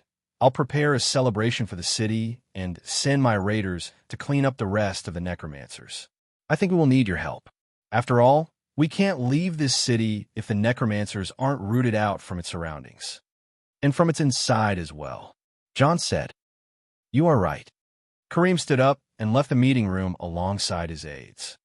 Before he exits, he turned around and asked John, If you want to act covertly with me as the figurehead, what role will you play? You're a young and talented court wizard, someone who has never appeared in the scene before and spent his early youth devoted to the arcane arts. John said, Aha! Kareem couldn't help but laugh. You indeed have a reply for everything. Kareem went away laughing with a head full of thoughts, and John returned to thinking as well. You never considered having this plan before? Isha said. Yes, he replied. What changed? A lot. I never thought I would meet a distant relative of a hero. A bloodline so close to the chaotic motions of PSJJJ, of fate. I don't get a word. Neither do I. Fate is not a thing you understand, but being involved with it brings you insight. I need to see both of you. John stood up from his seat and walked out of the meeting room. They were invited to stay in the historical Governor Palace of Port Hunding. John didn't turn that offer down and got his group a nice place to stay for the night. It was the second day after they arrived in Strozmkai, and they were still thinking of how to root out the cult. John and Isha walked into the guest house where the rest of the group were resting. Miranda was healing the wounds Jack suffered. Mirren was babysitting Bothia, who decided to take a ride on him, and for some reason, Nefertiti joined her to play. You guys look like you're having fun, Isha said as she decided to bully Mirren with the little girls. How are your wounds? Ready for another battle? John checked on Jax. Jax was touched as he replied, Yes, master. Good. I was having some trouble thinking straight, so I think we should have a proper spar before the night's over. Jax felt like the bright palace became so dark, heartless, and cold. He will be needing mental consolation, Miranda said. There are female minotaurs on the mainland. Until then, you have to spar out your mental issues like a proper man, John said and patted Jax. He left the poor minotaur and headed to the two girls playing with Mirren's hair. Babysitting looks painful, John said. I think your cat is acting like a brat because she's seeing someone with her age acting like a brat as well, Mirren said, displaying his tough side. Good. I'll be reliving you from your duties then, John said while picking up the two girls. Nefertiti, did you follow the necromancers to their hideout? John asked Nefertiti. Yes, Hummin, a big island in that direction. She pointed to the west. The Isle of Ngasta. Thought as much. I guess the hunting chargers and their governor will use ships either way. John said, The Isle of Ngasta is a cursed place that used to be inhabited by the Slode necromancer Ngasta. Slodes are a race of beast folk that comes from the coral kingdoms of Thraz and the Eltheric Ocean. The easiest way to describe them is the slug folk, a vile and evil race. John didn't think the Slodes are involved in this labor, but he had to confirm from Bothia. There are Slodes in the worm cult, but that has nothing to do with the current affairs of Strozmkai, she said. Then, Nothing really is threatening Stroh's and Kai at the moment. Right now, you're the strongest living organism in this ecosystem. You should assist the Red Guard to clean the Isle from necromancers while the young governor has his time celebrating and legalizing his marriage. John and Bothia held this conversation in the balcony of the palace. John was looking down at the gardens, and she was sitting on a chair eating from some sweets that were spared to her by Nefertiti. John nodded, but his head was still thinking of many scenarios of how can this go wrong. So, once we head to the sea, where should we land? He asked. Arania didn't tell you. Nope, she stayed back in Saintsport with your merry little cult. The soul snare is making long-distance divinations a bit hard, but as far as we can tell from the voices, our friend Zane headed out to Haygoth, the westernmost city in Hammerfell. So we go after him? He asked. Of course not. Let's go to a completely different place. He must be plotting destruction and death, so jumping in his turf like that is plain stupidity. Going to the east will secure your governor more allies to march with him west. She said. Sometimes I forget you're still a child. John said with a sigh. Sometimes I do too. Both of you sound like a mouthful. John said. She tilted her head. I'll be calling you Beth from now on. You're giving me a name. Does that mean you'll teach me? I'll decide after the labor. Right now, I'm deciding whether or not I should kidnap Kareem's gardener. As John said, it was indeed true that the garden of this palace was something to behold. Not like that crippled garden from the Blue Palace of Solitude. It was a peaceful night under the damning pale sky, affected by the soul snare. The next morning, John headed off with the commander of the Chargers to wipe out the necromancers in the Isle of Ngasta. The expedition was successful, and John torched the necromancers ablaze while taking the anchorite of the worm cell as a prisoner and gaining invaluable information from interrogating him. Names, locations, plans. It confirmed the divination Beth came up with regarding the movements of the worm cult. A day later, the wedding of Kareem and Fatin was legalized, and the whole war band of Strozmkai was gathered in the palace to hear the decision of the governor of Strozmkai. PayPal for gifts. PayPal. me/Eldokmeezy.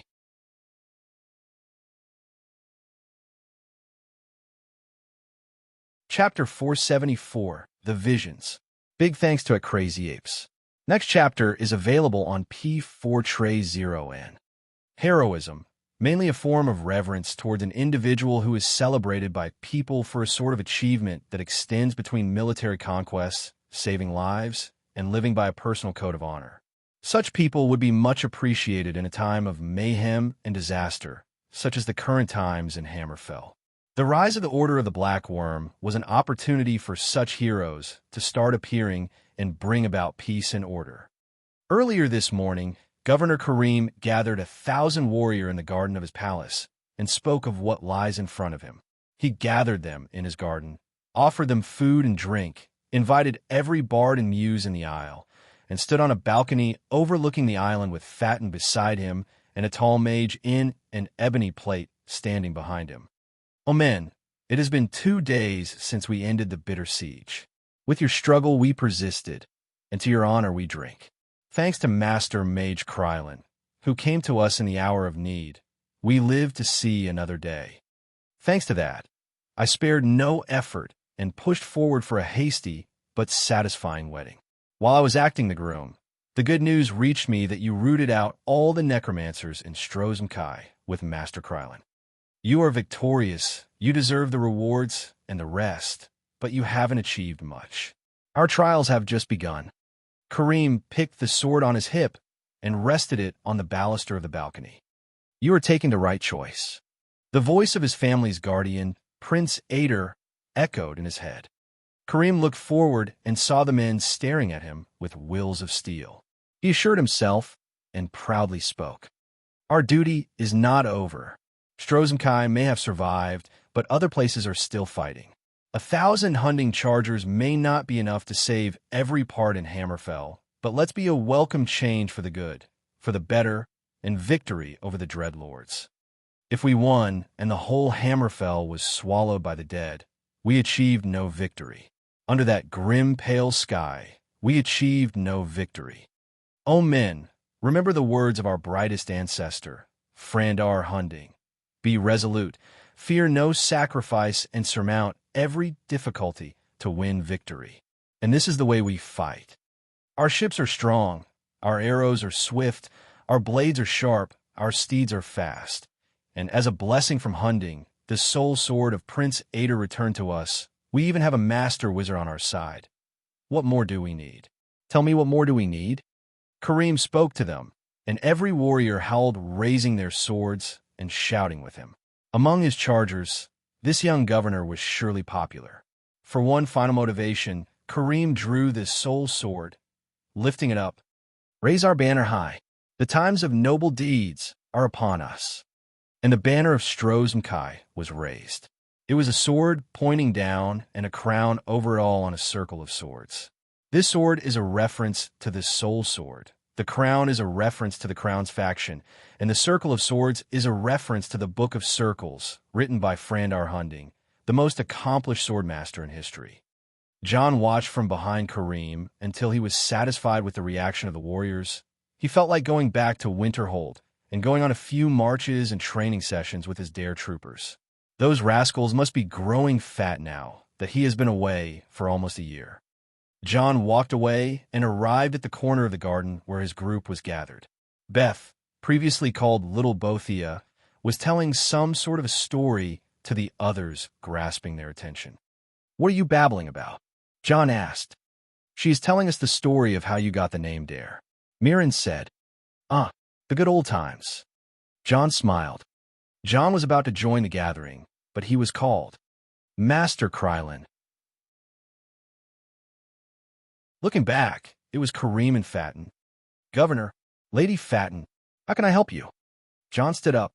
"We would like to thank you again for assisting us 3 times already. We're looking forward to our cooperation in the next campaign." Fatten said, "You are welcome, my lady." John thanked her.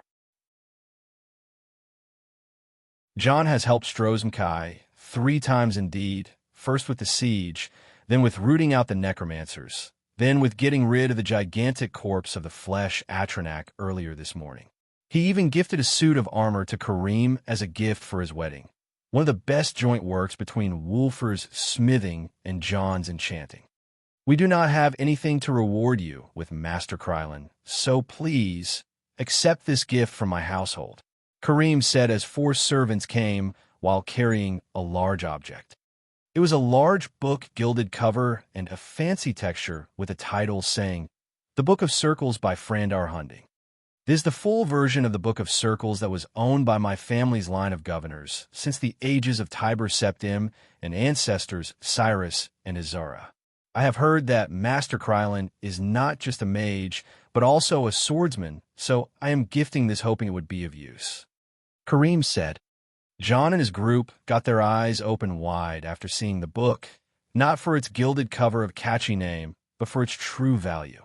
For John as a collector, he surely has a version of the Book of Circles, but to get the full version, that's a one-in-a-lifetime opportunity. The Book of Circles was written by Frandar Hunding in order to pass on his life-long insights and knowledge. For Redguards, it is an enormous part of their culture and everyday life.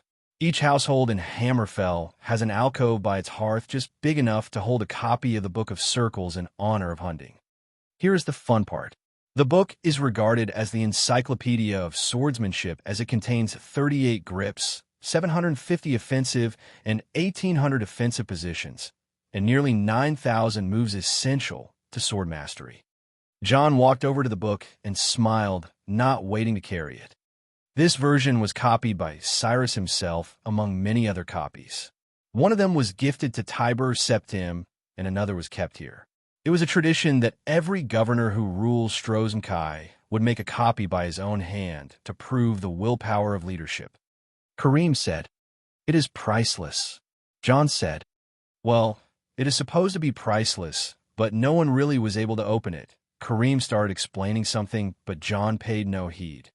He was excited for such a rare thing to be added in his collection, so he extended his hand about to touch the cover, but as soon as he did, everything around him darkened. It was pitch black, cold, and bone-shivering. John looked around him as he felt an unfathomable presence gaze down at him. He felt weak, weak like an insect. It was all too sudden. John Dare, who never knew fear, felt his soul shaking and his cold sweat making everything on him wet. It was dark, but all of a sudden, fire. Fire was everywhere. The whole darkness was burning, and he felt more fear than before, as if this flame will consume him, fire main or not. His throat became dry from the heat of the fires, but his sweat was still cold. Then it appeared. It showed its face to him. From the darkness, a colossal creature emerged, swaggering in its red scales, in its strong body, in its overbearing aura. A dragon. The dragon looked down on John. John felt weak for the first time in years. Helpless, fearful, pressured, but he didn't panic. He looked up at the dragon eye to eye, and, as if the latter was saying, "How dare you look at me?" John became blinded with anger. It was then when he let loose of his frightening, tyrannical aura. Shatter, and the whole darkness shattered. There was no darkness, no fires, no dragon. It was just John in the garden of the palace with everything around him as it was. The only difference is he was the center of all attention for some reason. He looked around as the others were eyeing him with strange eyes, but not exactly him. It was his direction. But no one is around him. "Wow, did you feel that?" Fatten was the first to speak. "Yes." Kareem nodded. For a second, it felt like we were back at the final hour of the siege all over again. John looked around him and felt the strange phenomenon. All were speaking about something as if they were back in some sort of a fight or something. It took them a few seconds after they realized it was just their imagination.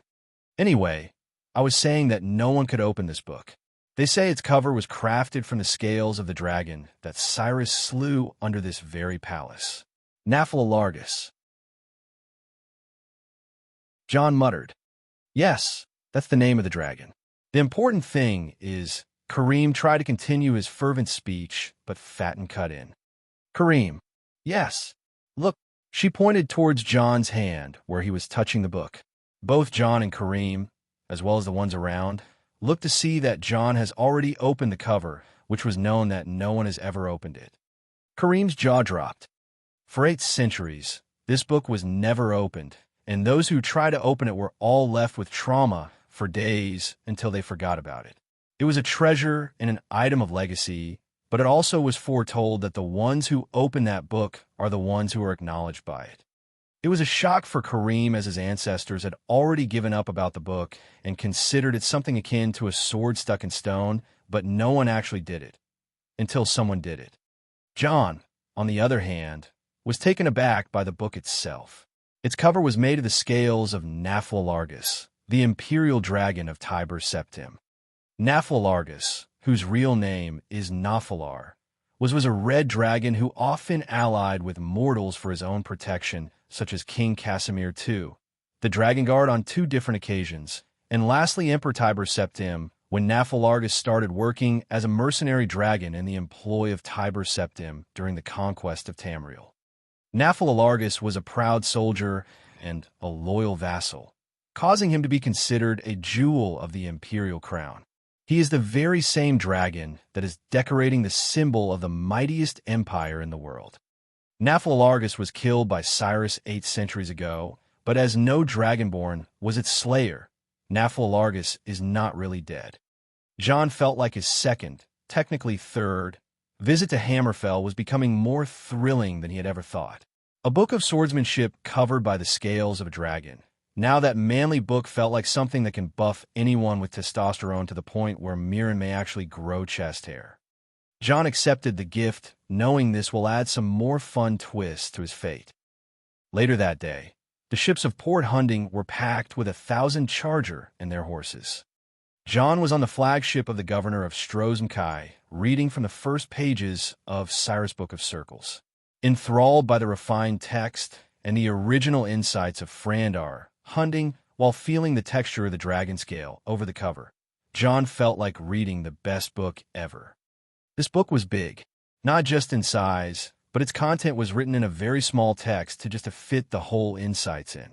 It is said that the way of the sword, the art of sword singing, was lost after the Red Guard abandoned this book. It returned back over time, but John wasn't interested in the concept of the sword singing in general, but rather the archetype of the swordsman. He read and read without realizing the time. He also didn't realize that his hunger for power grew another fold. Lately, John was stuck in the early Flame Dragon Heart stage in his training ever since he left Morrowind. After coming face to face with the remnants of the dragon's soul stuck in the cover of the book, John regained his feeling of being weak once again, and he started meditating without realizing. He was breaking free from the bottleneck. Meanwhile, Beth was sleeping not too far away from him. She shut her eyes tightly and saw a dream. A spear, 3 swords, a ship with red sails. She saw 2 men fighting in the desert. Each was on the brink of falling apart. One was carrying a spear with the shape of a cobra to its blade, and his limbs were all broken. The other was carrying a sickle sword and protecting someone. It didn't feel like Hammerfell, but the man with the spear was definitely Zane, judging by his serpent spear. The other man looked out of place. She saw the demise of Zane on the hands of a complete stranger. PayPal for gifts. PayPal. me/Eldokmeezy.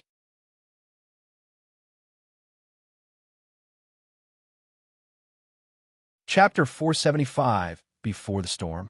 You guys need to vote and comment, else I will smite you down. On P4 Tray 0N, a double chapter is available. Also, I started publishing my other work, The Villainous Returns, with a system, on P4 Tray 0N for the plus $10 tier. 9th of Rain's Hand, April, for E200.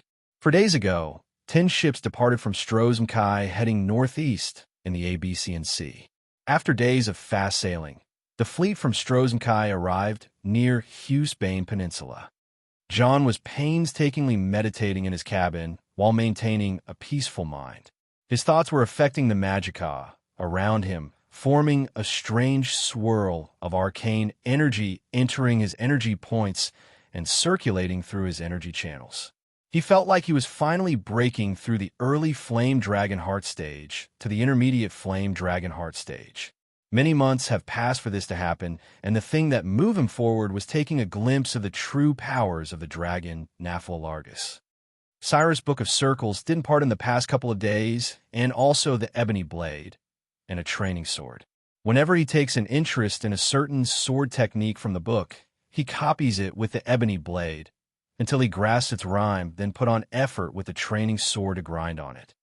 It wasn't the right way to practice from the Book of Circles, as in that book, it was said that the practitioner must start by building his own forge and forging his own blade. John clearly wasn't that hell-bent on forging, so he skipped to the sword swinging. His training was very basic and didn't use big move, so staying in the cabin or on the deck was sufficient. Actually, the book gave him a great insight on how to fight on the back of a ship, so all the situations were win for him. While he was meditating, he was expanding his Mai. It is the range where his aura attacks can reach the forte of the Bloodskull blade. John found a method on how to focus the energy of the sword to reach higher distances without using any visible aura. This training widened his perception by many folds, allowing him to see outside the ship without opening his eyes. Outside the ship, the biggest city in Husbane, Aboa's Landing, came into view with some big lines of smoke ascending to the sky. Kareem was giving orders to send a couple of boats in the bay leading to the city, but as soon as they approached closer, the nearby fort opened fire at them. Luckily, Miranda was at a possible distance where she can intercept such projectiles with her arrows. The boats turned around and hurriedly returned to the ship. Kareem tried to send as many messages as he could to the governor of Husbane, but what he received by the end of the day was a message of threats and insults, suspecting the whole fleet to be that of necromancers, denying all the possibility of Strozmkai being able enough to rebel the necromancers on their own. I don't think they need any saving. Kareem lamented the missed opportunity of an alliance. Unlike you, the ruler of that piece of land should have an annoying vizier affecting his every decision. Isha said, "You mean Governor Samir? Huh, he has a council of them. Unlike us, the poor islanders of Strozmkai, Bane is the wealthiest city in the south with their council of merchants and their army of mercenaries. If you want my honest opinion, I even envy the magnitude of the Thieves' Guild in their city. Anyway, let's not worry about the wealthy people, Kareem said, and ordered his fleet to keep sailing north. Inside the ship, John seemed to have detected something before anyone else. He opened his eyes, stood up, and put on his armor. He added some simple tweaks to the ebony mail, lately to look more like a mage's armor. He added a robe tail to the plate, as well as a hood. They mixed well with the appearance, making him look more like a mage than a warrior. With his mask Krylon on and his staff, Pride, elongated to reach his height, John looked completely different save for his height that stood out. He opened the door of his cabin, and as he stepped out, something became stuck to his leg. "Hey, don't leave me." Sigh. He managed to ignore her for a day, but she was as annoying as ever. "What do you want, Beth? I told you about the dream. Everyone else is paying attention except you," she said with an angry face. "It is not important," he said, and walked away with her clinging to his leg like a monkey. "How can you of all people say that?" She demanded an answer. "You know that my visions are important. Even our enemies had me killed to prevent me from seeing things." John ignored her and kept going until he reached the deck. "I'll tell you why." John finally decided to speak. He carried her off from her nape like a kitten and placed her beside him. "What I study and teach is mysticism, the most obscure school of magic. I consider it to be the one and only school, and every other school takes from it. It is the origin of spellcasting. Mysticism deals with 6 archetypes, 6 aspects of pure wonder. Someone like you or my wife are natural-born mystics who can divine beyond the realm of possibilities, but do you know how it works?" John asked. Beth felt like being scolded, but she answered, "By the inborn power and the assistance of the higher spirits." She said, "Wrong answer. If you were my student, I would have tied you from your feet and dipped you in the sea right now." The 6 archetypes of mysticism are as follows. The outer energies known as magica, the inner energies known as soul, the outer realms known as the space, the inner realms known as time, gaining information through space, which is called detection, gaining information through time, which is called divination. Magica and soul, space and time, detection and divination. Magica, space and detection are the material archetypes. Soul, time, and divination are the immaterial archetypes. When you divine, you use your soul to gain information by looking through time. Seeing the past is something that matters, but seeing the future is something that doesn't matter. The future is something that may happen and may not happen. You only predict, not see. To what John said, Beth looked as if she was hit by something heavy on her head. "You are saying that my visions don't matter." She was speaking on the verge of tears. John removed his mask, showing a warm smile. "No. If you were paying attention, you will understand that I said to look in the past, not the future. The future gives you questions and makes you worry. The past gives you answers and makes you content," he said as he patted her head. She wasn't happy with what he said, but his words just now weren't just something he came up with to look cool. These words carried the bitter experience of a man who thought he knows the future too well and got his expectations betrayed many times. Nevertheless, he decided to play along. "So, you saw 3 swords, a spear, and a ship with red sails?" he asked. There was another thing about. She was about to continue, but he stopped her. "Let's focus on the first part for now," John said. "The spear is Isha's. That's what we know so far. The 3 swords and the ship with red sails should mean something. The ebony blade and the soul sword are 2 swords. Can there be a third?" she asked. Good thinking. Assuming that there is a 3rd sword makes the picture come together. "What else?" "The ship." He complimented her. It was like a ghost ship looming with death. Its sails were red with blood. She said, "A ghost ship. I wonder." John said, and looked forward, then covered his face with his mask. "What is that supposed to mean?" she asked. "Look ahead." John pointed his staff forward. Beth followed John's signal, but she couldn't see anything except the sea in 3 directions and the mainland in 1 direction. As she was about to ask, the atmosphere turned chilly all of a sudden. Mist and fog started emerging, blocking the view in all directions. The crew of the ships started to get quiet and take note of anything that may lurk in the mist. Kareem ran past John to the forefront of the ship and put his hand on the hilt of the soul sword to use its holy aura. His gaze pierced through the mist, and all of a sudden, his face turned pale from shock. "Battle stations. Protect the hull," he shouted, calling for the men and running back to protection. "Master Krylin, there is—" "I know." John seemed comfortable with the situation. "What shall we do?" Kareem asked. "I'll secure the defenses of the 10 ships, then deal with the mist. Until then, you keep yourselves alive," John said while evoking a spell on his left and manipulating the magicka with the staff. "Fair enough." John left Nefertiti with Beth and signaled his team to get to work. Miranda was on the crow's nest, Mirren was watching from the side, and Isha was checking the water. In the water, corpses started to appear, then wooden blanks that ships get built with. There was a wreckage nearby, but it seemed to be dangerous to approach. John teleported between the 10 ships, putting a warding rune on each one and activating it. It was then when it happened. Asterisk qua. Asterisk ka. The corpses in the water started moving in feral forms and moved to the ships by directing the wooden blanks they were floating on. "Protect the ships," Kareem shouting, drawing his radiant sword. The dead crawled up the hull and tried to overtake the defenders, but as soon as they made contact with the ship, they started burning. Those who could withstand the defense of John's wards were repelled easily by the spears and the harpoons of the sailors. Unlike how it looked like, it was not a hard fight at all.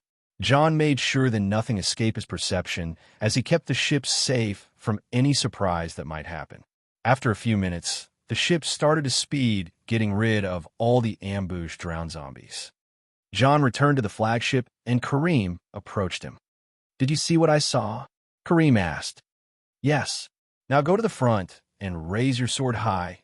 Make sure to radiate a little bit," John said. "Why?" "The figurehead's place is in the front of the ship. It's common knowledge," John said with a smirk. "Huh, not funny." Kareem decided to do as John said. He stood at the forefront and raised the soul sword up, calling out its aura to radiate. "Perfect." John watched as Kareem started to be the center of attention. From the back, he started casting a large spell. In sync with Kareem's action, John's spell took a few seconds to be evoked and cast as fast as he could. The spell was not easy, and as it was done, it took some time to take effect. Kareem felt like an idiot for trusting John, but in the next second, that wasn't the case at all. From the sky above all the fog and mist, rays of golden light descended on the surface. It was as if Etherius itself has corresponded to Kareem's action. The spell's name was Light of Etherius, and it brought the sunshine back to the pale sky of the soul snare. The mist dissipated as snow to fire, and what appeared beyond it was the wreckage ship carrying the flag of the Forebear Republic of Rahad. Kareem's face stiffened. Now that he confirmed what he saw in the fog, he realized that the plan he agreed with John on faced a big problem. Rahad is the farthest city to Hagoth, the place where Zane should be. If Rahad has already fallen, then the situation is more dire than any would think. PayPal for gifts. PayPal. me/Eldokmezi.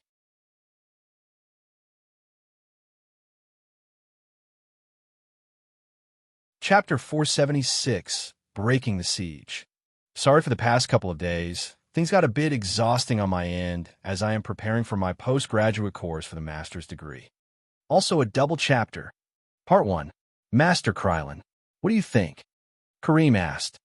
There are life signals. John replied. Survivors. Necromancers. The wrecked ship belonged to Rahad, and it was a war galley. Such a behemoth won't be sent out for trade, but only for combat or escort. John locked on the living signals, then shot out a terrifying black spell.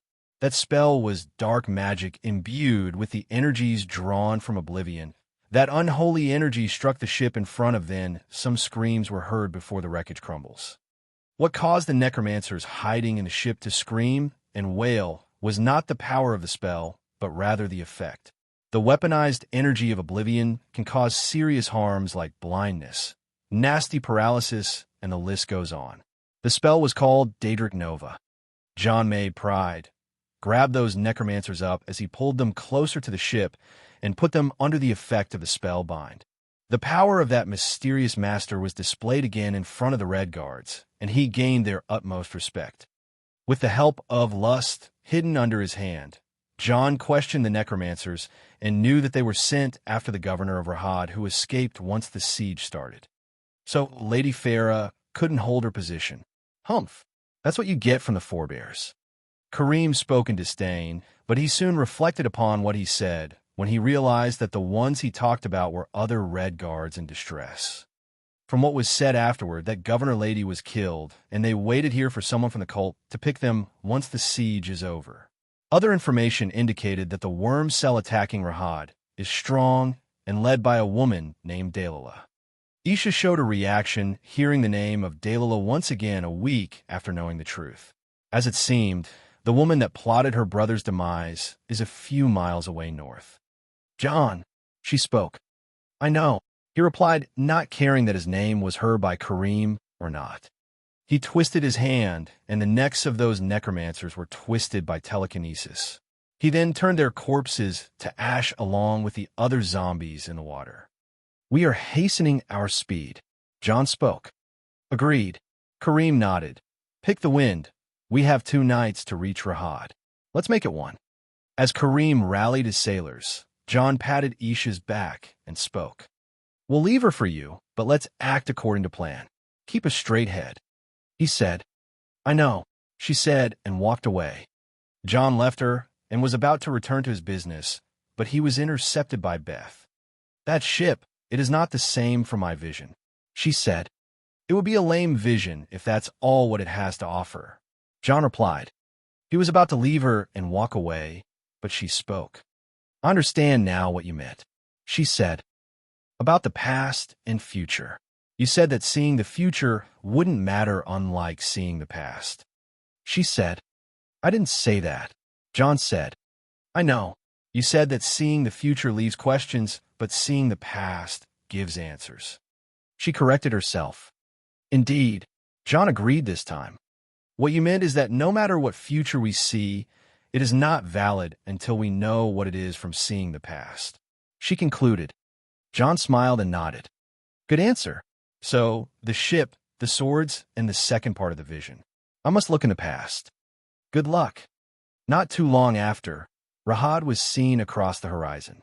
The city was burning, and many people took on the boats to escape into the sea. Such a thing. John frowned. The worm cult was attacking with all its might in Rahad, just like Stroz and Kai, and completely unlike Husbane. There was a strategic meaning for that. Stroz and Kai is the gate to Somerset, and Rahad is the gate to Cyrodiil. Controlling them means controlling the southern borders. "Prepare to land. We will strike them down." Kareem gave the orders, and the warriors were being lined on the deck. John came beside him to act as court mage and stood in line. As the fleet of Stroz and Kai got closer to Rahad, they could see what kind of monstrosity did the worm cult create this time. They saw a number of giant centipedes made of bone as climbing the city wall and clinging to it. Then the zombies and other undead used these centipedes as a ladder. The scene was straight out of a horror movie as the defenders on the walls Rahad were putting their all against the final assault of the undead. After their governor abandoned them, things must have kept going south. "What will you do?" John asked Kareem. "The walls. We need to secure them, then force the undead to retreat somehow. But, wait, what is that over there?" Kareem noticed something and pointed a little bit to the east. "HM? Well, I'll be damned." John couldn't help but exclaim. Behind the undead army, a new player came to the rescue of Rahad, and that was none other than the Empire. black battle standards of carrying a red dragon, and 7 swords declaring the identity of the 7th Imperial Legion marching beyond its borders deep into Hammerfell. Those bastards. Kareem didn't like the sight of the Imperials. Don't worry about them. I'm not sure about Rahad, but your presence and action shall determine the political outcome if you play your cards right. John said, You have an idea, Master Krylin? I do. I can teleport you and your elite squad to the wall right now. Isha will accompany you just in case. The armor I have you has the function to draw energy out of other artifacts. If you couple that with the soul sword, you will move like a radiant war machine. You game? Kareem nodded. He then started calling for names and gathered 20 of his special guards. Isha joined them and John cast a large teleportation array, taking them in a blink of light to the central post on the wall. Mir and Miranda, you two know what to do. Search and destroy is somehow my favorite game right now. Mirren murmured. Let's go, Miranda said, and the two teleported to the battlefield covertly. Nefertiti, look for that woman called Delilah. Nefertiti acted reluctantly, like a teenager, but John ignored her. What about me? Beth ran to him. John thought for a while, then called Jax out of the cube. Look after Jax. Make sure he doesn't do anything stupid, John said. Jax and Beth were confused, thinking that John was confused, but rather he confused them on purpose, saying confusing stuff. Meanwhile, John arrived at the forefront of the ship that was charging to the shore. He could see the 7th Imperial Legion marching and attacking the cultists from behind. Asterisk buzz. Star. The Imperial war trumpet sounded across the horizon, marking the arrival of the Imperial aid. Not sure if the Red Guards of Rahad asked for aid. This meant that a huge stone was being thrown into John's plans. But competing against me in music is a no-no, John said, snapping his fingers.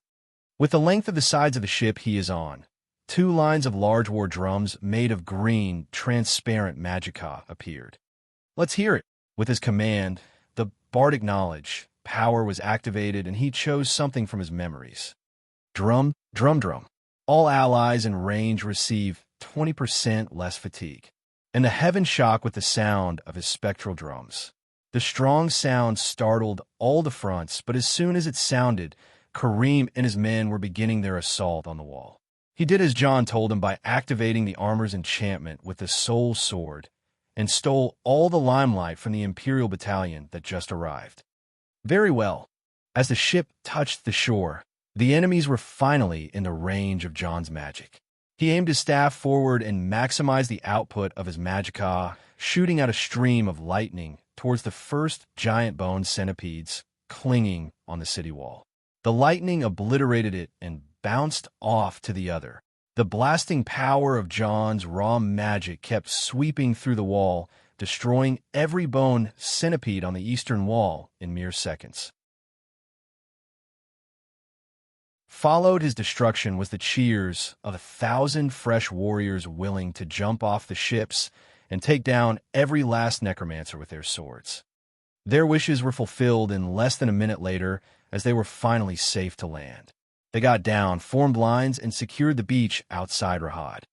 To his lordship, destroy those dead walkers.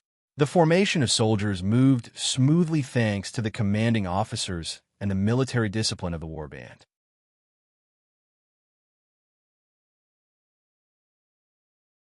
John watched the cultist kill himself and remembered how crazy can those guys be. Okay.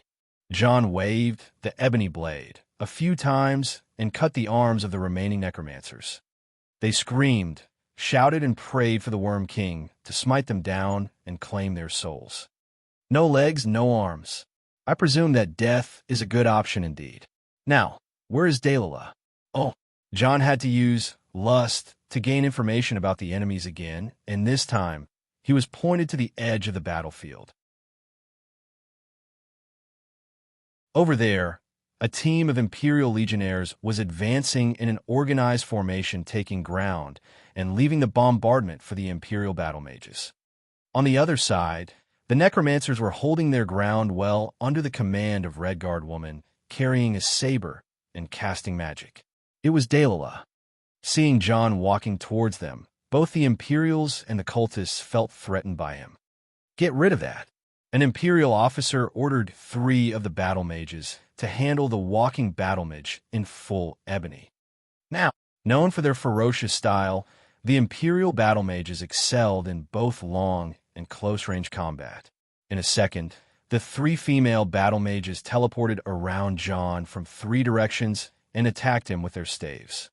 Not sure when or how, the 3 were beaten in the most merciless way possible.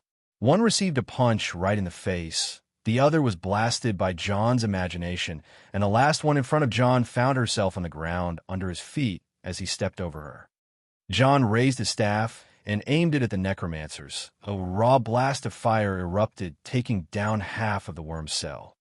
In the name of Prince Kareem, ruler of Strozmkai, I, the court wizard of Strozmkai, hereby arrest you. Show resistance, and you'll regret it. John said. The atmosphere froze all of a sudden. John's spell just now was strong enough to obliterate a city wall. Did the governor of Strozmkai really have such an individual under him? We, 7th Imperial Legion, announced that the worm cultist known as Dalila is under our arrest. The Imperial officer stood forward and aimed his sword to the woman at the core of the necromancer's formation. How dare you talk? Imperial Legion, you said? Fine, you scum are under arrest as well. John aimed his staff towards the Imperials.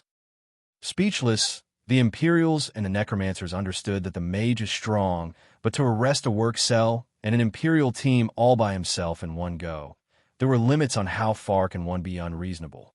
John even raised a hand and sent a signal to the sky.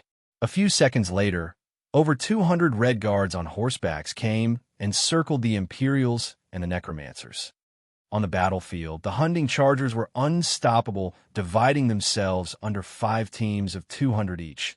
One team was there just to support John, and the other 4 were sweeping through the battlefield, killing the undead and the necromancers.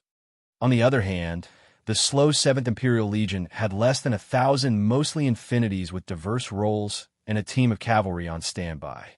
Once the team of cavalry supporting John circled the Imperial arrest team and main worm cell, 2 movements happened on the battlefield. The Imperial cavalry team moved towards John, and in response, Kareem and Isha joined the nearest team and headed towards John too. The Imperials arrived first. At the forefront of the Imperial cavalry, a woman in full ebony legion armor jumped off her horse and walked alone with absolute confidence between the hunting chargers, then headed towards John. John let pride float on its own while aiming at the necromancers, then advanced to the woman. She looked left and right at the tense situation that will spark in a 3-way slaughter in just 1 second. Then she saw the destruction caused by John's spell, as well as the 3 battle mages trampled by John. Lastly, she turned to the Imperial officer in charge of the arrest team. Well done, she said. Seeing his pissed-off commander, the officer felt like a mountain is falling on his head. Finally, she looked at John. And you are? She asked. None of your business. John replied, then added the 3rd. He is the court wizard of Strozmkai. The officer said. Far from your home, Islander, she said without lifting her eyes off John. Say that again, Imperial. John replied. In truth, the woman was terrifyingly strong. She would make her legion shiver in fear if her mood turned dire, and, quite frankly, they weren't worried about John with that woman around. Still, John had an equal presence to that woman, and he wasn't even putting effort. By that time, Kareem and Isha arrived. John could notice the woman Dalila getting a pale face and hiding herself behind her followers. It was all useless as Nefertiti was in her shadow. Kareem jumped off his horse and walked beside John. John intentionally stepped backward to give him the limelight. Supported by this soul sword and his mystical armor, Kareem withstood the Imperial woman's aura and looked majestic in front of her. Imperial scum, you are trespassing, he spoke. And I assume you are the governor of Strozmkai. She spoke. And you are. The woman took off her helm and showed her face. She looked like a regular middle-aged Imperial with black hair and normal appearance. Nothing was too impressive about her looks despite her powers being the real deal. General Kasha, commander of the 7th Imperial Legion under His Imperial Majesty, Titus Meade II. She said, Kareem, son of Ghazi, governor of Strozmkai, why are you trespassing the borders? An imperial decree came out ordering the 7th Legion to secure the borders with Hammerfell due to the recent undead crisis, interfere in defending the innocents, save lives, and investigate the worm cult. Imperial lies. Kareem seemed not to be accepting what the general said. He was right. The Imperial would only act this generous in a forebear's territory just to suck up for the Red Guards and find an excuse to return to Hammerfell. I think the Crowns should focus on themselves. Why are you out of your territory, Governor Kareem? Did you take your army and abandon your people? She asked. Nonsense. It is by the blessing of Hunding that he sent us the sword of Ader and blessed us with our court wizard, so we emerge victorious over evil. Kareem said. His proud manner of speech was that of a crown, the most traditional faction in Hammerfell. Impossible. It wasn't General Kasha who exclaimed, but rather someone from the ranks of the necromancers. Everyone looked at whoever spoke, and the situation turned chaotic in a split of a second once that person made eye contact with Isha. Dalila, Isha shouted and charged towards the woman she swore to cut to shreds. Isha, careful, John called. Anchorite, run. The necromancers ran to stand in between Isha and Dalila to give Dalila time to retreat. Fuck off. Isha thrust the spear of bitter mercy at those unfortunate enough to think they could withstand her. All those who were in the way got their bodies torn to shreds by her aura and weapon. Dalila cast corpse explosion on the dying necromancer to stop her from getting closer. Every necromancer in her cell jumped at Isha to stop her and get their bodies to explode at point blank once they die. Bothia, Isha shouted and called forth her blessing of Bothia. A storm of elements surged up from her surroundings and blasted away anything that stood between her and Dalila. Shit. Dalila didn't hesitate and summoned one of the premium undead from the ghost world, a worm zombie horse. You won't get away. Isha stomped the ground with the bottom of her spear to conjure a storm Atronak horse. And the chase started. Both the Atronak horse and the zombie horse had endless stamina and insane speed. Dalila blasted her way through the chargers and the legionnaires abandoning her worm cell and riding toward the mountain range up north. Chase! Arrest Dalila! General Kasha ordered her legionaries. You are not going anywhere. Kareem wanted to stop the legion, but John stopped him. Kareem understood and changed the order. Support Isha, he said and ran to his horse. General Kasha tried to stop Kareem, but John stood up to her. Everyone else moved save for those two. John and General Kasha. Move, she said. I'm sorry, but you are under arrest. John replied. I'm an Imperial General. Still under arrest. You sure? Under arrest. General Kasha drew her sword. It was an ebony gladius that she didn't carry anything other than it. The ebony imperial gear was a monopoly in the empire for the generals and the high officers. According to law, only select individuals can put such a gear. John also was in full ebony, which provoked General Kasha a lot. His attitude was infuriating and his power seemed bottomless. Hiya! She charged at John at an unimaginable speed. He only had his staff in his hand and his sword on his back. Once she aimed for his neck, he slightly moved to the side, then held the ebony blade, descending on the general with it. She felt a great threat, and her instincts made dodge. By the following instant, the ebony blade was cutting the ground where she stood. Not wasting any time, Kasha jumped at John with a shoulder attack, pushing him away before he could retrieve his sword. Seeing him barely retreated a step, she continued with another shoulder attack, then another. John was too large for her to easily push, but she found this method the only one working. But she didn't know what manner of sadistic smile John had as he let her push him. You are strong, but not fast, he said, and moved his arm in speed. She couldn't intercept punching General Kasha. as she tried to push him with no means to dodge. The punch landed on her face and struck her down to the ground.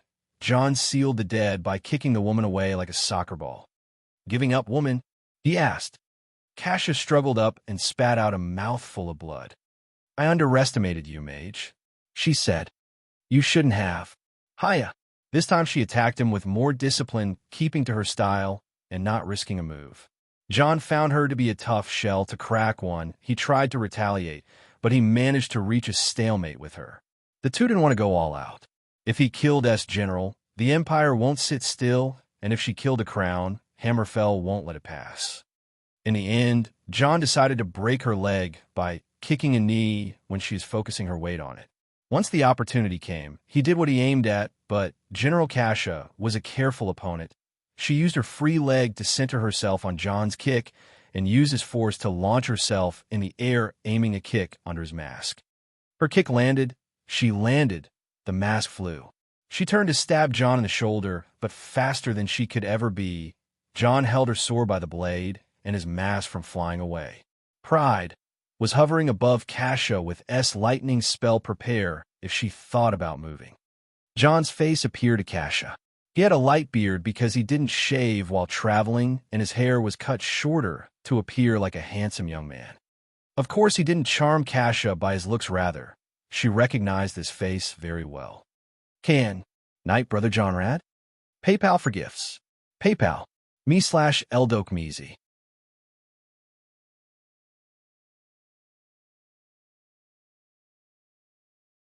Chapter 477, General Kasia. First, thanks to Adhiruk Barua for his support. Second, I added all the Discord gallery pics on Instagram at @dun_dokmeezy. Let's abuse this novel to have tons of followers. KN, Knight Brother John Rad? The situation was awkward to the point of cringing. John hated many things, and being confused with his old man was one of those things. "Wash your mouth, woman," he retorted. "God gave me a handsome face as he gave people wind and rain. It is not my fault that bastard was carrying an umbrella." Hearing John's reply, General Kasia realized she was completely wrong. John let go of her sword, and they two took a step away from one another. "You are not John Rad. You can't be John Hild," she said. John frowned once this woman uttered his birth name. She looked like someone in a complete daze as she held her head from the surprise. "John Hild, what on earth are you doing here?" she said. "Do I know you, woman?" he asked. "You don't? They never told you about someone called Kasia before?" she asked. John kept a safe distance as he tried to remember the name, but nothing came to mind, so he shook his head. To that, she sighed with a disheartened face. "No wonder. Once Tyr became on the wanted list and I got promoted, there have been a few chances to reach one another," she said. "Wait, what does this have to do with Uncle Tyr?" he asked. "Long time ago, your father and uncle served as blades. I knew them from the academy. After the Great War, your parents headed to Hammerfell, and I followed the injured Tyr to Skyrim. We got married, and at least we used to be," she said while pulling out a string with a ring tied around her neck. John could recognize the ring. It was indeed a pair to the same one Tyr carries around his neck. John felt like not knowing what to say in this sort of situation. "Oh, okay. And no hard feelings, right?" "Ha ha, none at all. What kind of situation is that?" John wondered. To run into Tyr's ex-wife here of all places. This is by no means a merry encounter. "What are you doing here? Aren't you on the run and supposedly hiding in Cyrodiil?" she asked. "Is that what the crippled Imperial Intelligence Agency has on me?" he asked. She thought and nodded. "I am hired by the governor of Strozmkai, while the one that appears in Cyrodiil is an actor I pay for to keep the spies busy chasing ghosts," he said. "You can't be serious." She was taken aback, but then narrowed her eyes. "Why tell me? Obviously, the Penitus Oculatus won't believe you. I assume your divorce with Uncle Tyr had to do with you being a general and him being a wanted man. They will think you are defending your ex's relative and put you in a bad situation," he said. She blinked a few times, seeing that he didn't miss a thing. But the more important reason was that I needed some time to distract you while locating my companions and also to finish the teleportation spell. Wah! It was nice to see you, Andy. Let's meet again. Ciao. And John disappeared from his place. General Kasha kept looking around and almost facepalmed, but she let out a long breath in the end. Those red-headed giants can't just stay put. Away from where Kasha is, John appeared on a mountain road. The area was north to Rahad, and John had a good view of the battlefield. No matter how he looks at it, he was enthralled by the majestic moves of the cavalry on the battlefield. Compared to this kind of combat, modern warfare is bland and senseless. No wonder the denizens of this world were very easygoing with the idea of war. John never liked war. That's why he put all his resources into one of two options: grow beyond the strength of the enemy or avoid conflict altogether. That is, of course, from a ruler perspective. John as a person is by no means a pacifist. He just didn't like open conflicts where death roams senseless. It was a normal mentality of someone who grew up knowing the horrors of war from modern times. It was said that on Earth before World War I, people had the same old view of war as this world. To them, it was the field of glory and chivalrous deeds. People even celebrated the department of the soldiers. However, World War I marked the end of such beliefs, and everything changed with the announcement of World War II for those who once celebrated cried tears of bitter dread. Thus, he never thought of changing his view to fit his second life. He didn't study the art of war and left that for others, fully understanding his aptitude for disasters. Now, the negative thoughts had to fly away because it is about bloody time. John finally heard the galloping horses coming closer. He stood in the middle of the mountain road and waited for the arrival of Delilah. On the opposite side, Delilah came riding her zombie horse in an exceeding speed while putting all kinds of magic traps behind her to hinder Isha. Damn it, how did it turn like that? Why is she here? Delilah was infuriated by the fact that the carefully devised plan she came up with is now facing mortal danger. Isha has returned with the spear of bitter mercy in hand. Everything is on the brink of falling apart if the worm cult isn't aware. If Isha is here, then the laborer of Azura is not far behind. The worm cult knows that he is a mercenary called Krylin who originated from Skyrim. Many suspects on the list of being Krylin, and countless assassins were sent to bring the heads of those suspects, but the real Krylin keeps popping up out of nowhere. For example, in front of her right now. License and registration, please. She couldn't even understand what kind of being appeared on the road in her way. She felt an unfathomable amount of power coming from that person and senselessly avoided contact with him, leading her zombie horse off the road to the edge of the cliff. She was thrown completely off balance, facing the ground and falling to her demise, but in a second, a large hand appeared mysteriously, grappled her from the fall, and pulled her up. That may be the worst way to pull over I have seen in my days. Thankfully, no public or private property in that direction, but it still will cost you a fine. Once she regained her senses, she found herself being held by a ridiculously large hand made of ebony. The owner of the hand seemed to be the one caused her to fall from the road. Wah, were you? Road patrol, ma'am. You were stopped for excessive speeding. She was stupefied by the unreasonable answer. Wait, you are that mage. Maybe due to darkness and him being in all black, Delilah recognized John a bit later than expected. Yes, but currently I'm on road duty. Anyway, it's nice to finally see you, Delilah. Heard a lot of awful shit about you. Corpse dealing, necromancy, first-class murder. I mean, the excessive speeding will be the least of your worries. Delilah was done with John's rambling and finally showed resistance. From her mouth, she spat a dart towards the eye gap of the mask. John simply moved his head, and the dart was deflected by the forehead metal. Bad Delilah, John said, and tightened the grip of Ozidal's Titan first on her. Crack, crack, crack, crack, crack, crack. Arg. Aya. Just like dry bread crumbling, John caused Delilah's bones to experience agony. Former battle lord or not, getting that amount of bones broken is a no-return point for anyone. John threw her on the ground and removed greed from his gauntlets. He then came beside her, held her head, and stuffed his hand in her mouth. At that time, Isha managed to catch up and jumped off the Atronak horse with her face twisted like the devil. "Leave her to me," she shouted at John. Okay. Just let me take out those razors hidden in her mouth. Damn, they're darts, razors, a poison pill, tiny stuff. Wow, look at that larynx. Now, that's something that can handle a deep throat. TSK. I always had a good impression of girls who can give a deep throat. Hey, move aside. Isha stormed towards John and pulled him off Delilah. If someone is hiding something in their fucking maws, do this. She picked a small stone from the ground and stuffed it in Delilah's mouth. Punch.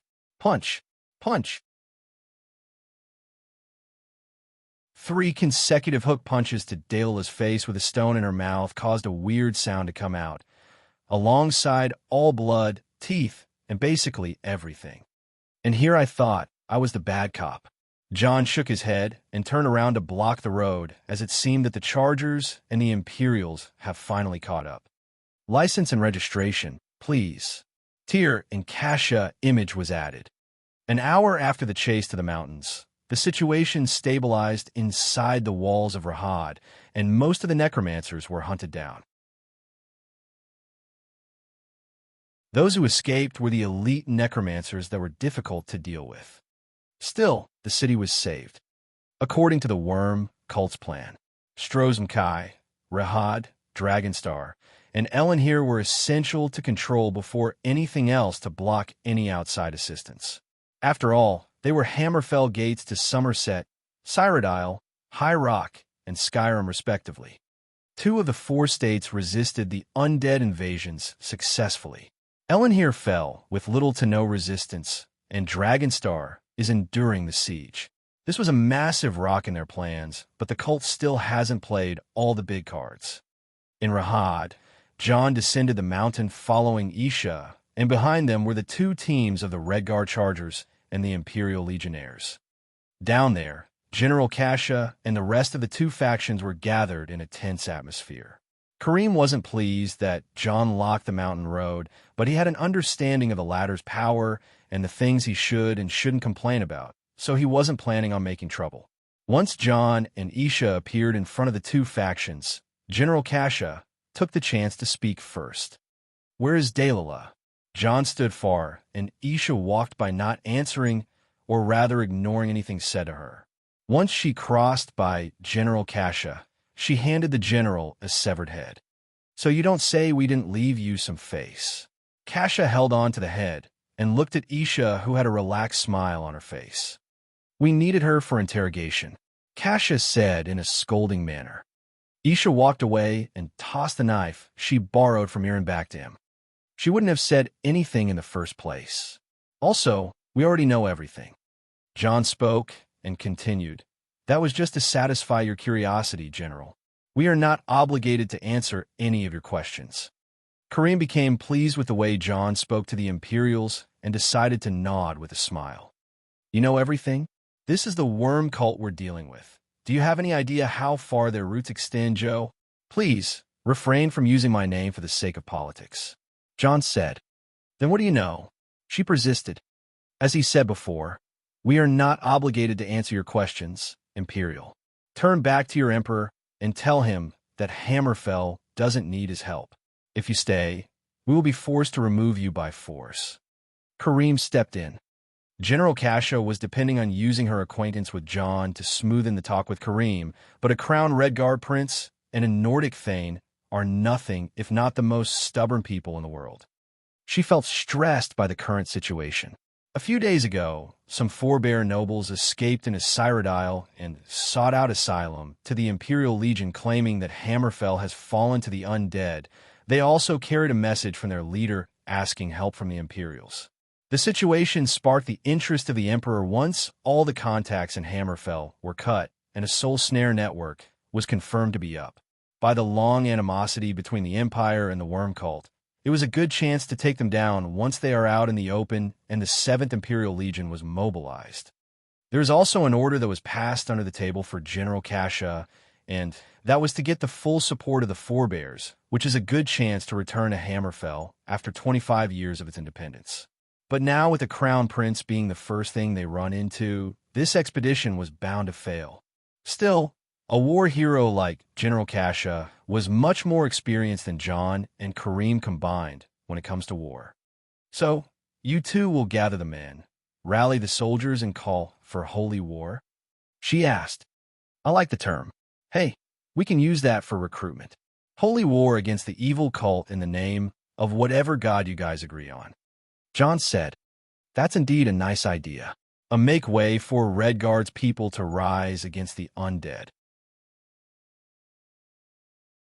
Kareem played along. My point is, which direction will your campaign take?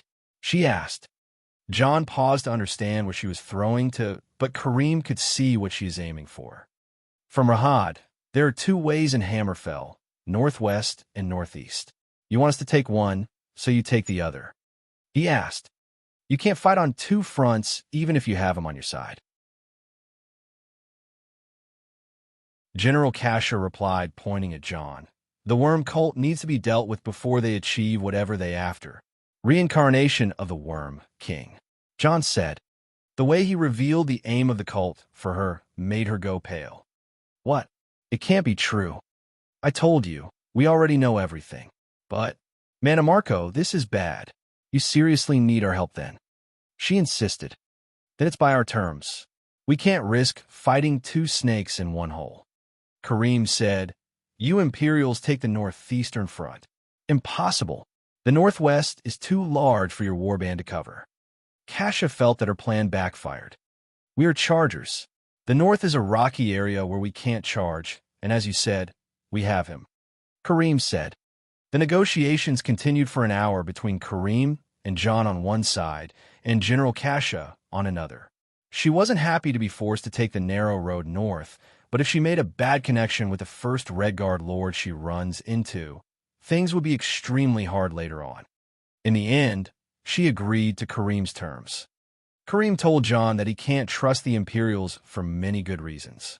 The Empire's politics is vast, and even if General Kasha was sincere about uprooting the cult, the Imperial politicians will come later to collect a debt he is, by no means, going to pay. Jon agreed with him due to his prior experience with the Imperial politicians. By that, the temporary alliance was formed. Kasha left Jon with a word that if the two fronts went well, they should be meeting again at the gates of Sentinel, capital of Hammerfell.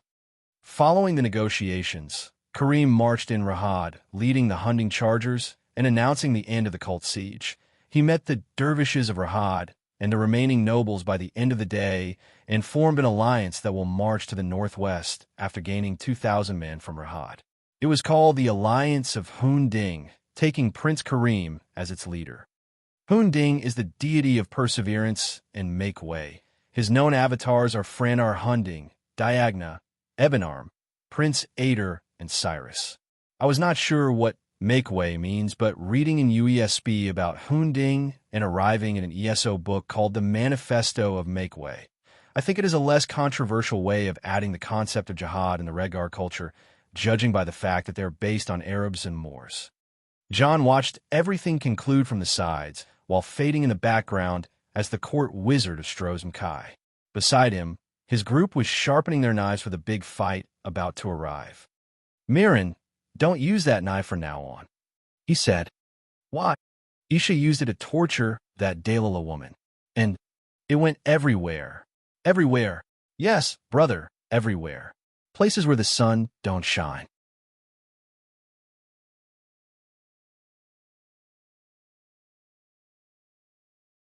Chapter 478, A Task from Bothia. The alliance of Hunding was a change for the better in Hammerfell, a martial alliance between the local forebears and crowns, as well as the independent factions. The goal of getting rid of the Walking Dead unified the factions that were in dispute for years and led them northeast. Prince Kareem was titled the leader of the alliance, and his court wizard Krylin dominated the position of the High Mage of the alliance despite the fierce competition from the recently joined mages. It was safe to say that in front of Jon's destructive powers, Even the master mages didn't want to cross spells with him. Still, John utilized both greed and lust to keep a low profile, granting him a mysterious background. On the 14th, or Rain's Hand, April, for E200, the Alliance swept and mopped the undead across the republics of Rahad and Teneth, crossing the rivers Tark, and Urk reaching halfway in the crown state of Gylane. There, the situation was much better than the forebear republics. In Gylane, the Alliance of Hunding has reached 7,000 in total and started to face serious opposition from some local lords regarding the policies. It was safe to say that John paid each lord a visit, making sure whether or not they were traitors that joined the worm cult or just fools who want to stuff politics in the time of great crisis. There were indeed some traitors among those lords, but John pointed them out in less than a few hours. After that, the whole front was united again, and no one dared to question the heroism of Prince Kareem or his court wizard. Still, the only hurdle that made Kareem grind his teeth was the governor of Hughesbane. That governor was the same guy that rejected the help of Strozmkai and almost sank 2 of their boats, claiming that there is no way that a small island like Strozmkai can survive on its own. This governor appeared by the day of departure. He claimed that he is forming an alliance to rid Hammerfell from the undead, and he has reached out to his friends in the Empire, so the 7th Imperial Legion will arrive to assist him. That moment, John himself jumped off his seat, took off his mask for the first time in public after applying lust to change his appearance into a red guard. Then he started beating the governor of Strozmkai and stripped him naked from his fancy clothes and threw him across the camp. The aides of the governor of Hughesbane wanted to defend their lord, but still faced the same fate under the heavy hands of the infuriated John. That's fucking it. I don't give a fuck anymore. Stop fucking up with my fucking plans, you fucking fucktards. He fucking shouted. The political state in Hammerfell was as weird as in High Rock and the Empire combined. The land was divided on the Lord of the Crowns and the Forebears. While the Crowns are narrow-minded and xenophobic, the Forebears are more flexible and friendly to foreigners. This may look like a plus to the Forebears, but many events showed how treacherous they can be when they switch sides. The story of Hilda and Jonrad when they were betrayed by their allies in Hammerfell was an example of that. The Crowns mostly don't like foreigners, but not to a hostile degree. They're mostly just similar to the Nords and the High Elves. Those 2 factions existed ever since the Yukadons arrived in Hammerfell, and had both good and evil in their ranks, as anything else. Anyway, after the events of Gylane, Kareem had a private meeting with John and his team to discuss how to proceed from now on. I must say, I never expected a war band of 1,000 hunting chargers to turn into an army of more than 7,000 Hunding soldiers. History will remember us, friends. Indeed, John nodded. For the good and for the bad. Let's not get ahead of ourselves then. Right now, the Lords of the Alliance expect me to come with a decision regarding the next direction. Hughesbane is behind us, but we can rest assured that its governor has already cleared it from undead despite being the idiot he is. Now, we have 2 directions, Haygoth and Sentinel. Haygoth is where most of the undead are and where the refugees come from. The city of Haygoth has faced a great deal of destruction at the hands of the leader of the cult. I know we need to meet with the Imperials and the king at Sentinel, but we can strike Haygoth at once and be done with it. If we choose to go to Sentinel, which is our second direction, we will waste a lot of time. For myself, I say we strike Haygoth and be done with it. Kareem said, Haste makes waste, Kareem. We can't attack Haygoth. Don't let those petty achievements you made get to your head. John responded, But we have a chance to run in a clouded territory where the enemy is the strongest and their soul snare spell make them even stronger. In case you haven't noticed, the necromancers are getting stronger the more we head west. We can't risk the men marching behind us, Kareem. John and Kareem had opposite opinions, which was not the first time happening. However, Kareem was smart enough to know that John's opinion is always based on many future calculations. So you're saying we should march in the desert? I didn't say that. I'm waiting for the midget to share her divination with us. John pointed at Beth. I have news, she said. Everyone looked at her, waiting what their seer found out. I'll start with the good news about the situation in the north. The Imperials have managed to free Elenhir and Dragonstar. They gathered a lot of local lords and were joined by some unexpected powerful allies from Skyrim. She said, "Oh, and who might those be?" Mirren asked. "The Nordic companions."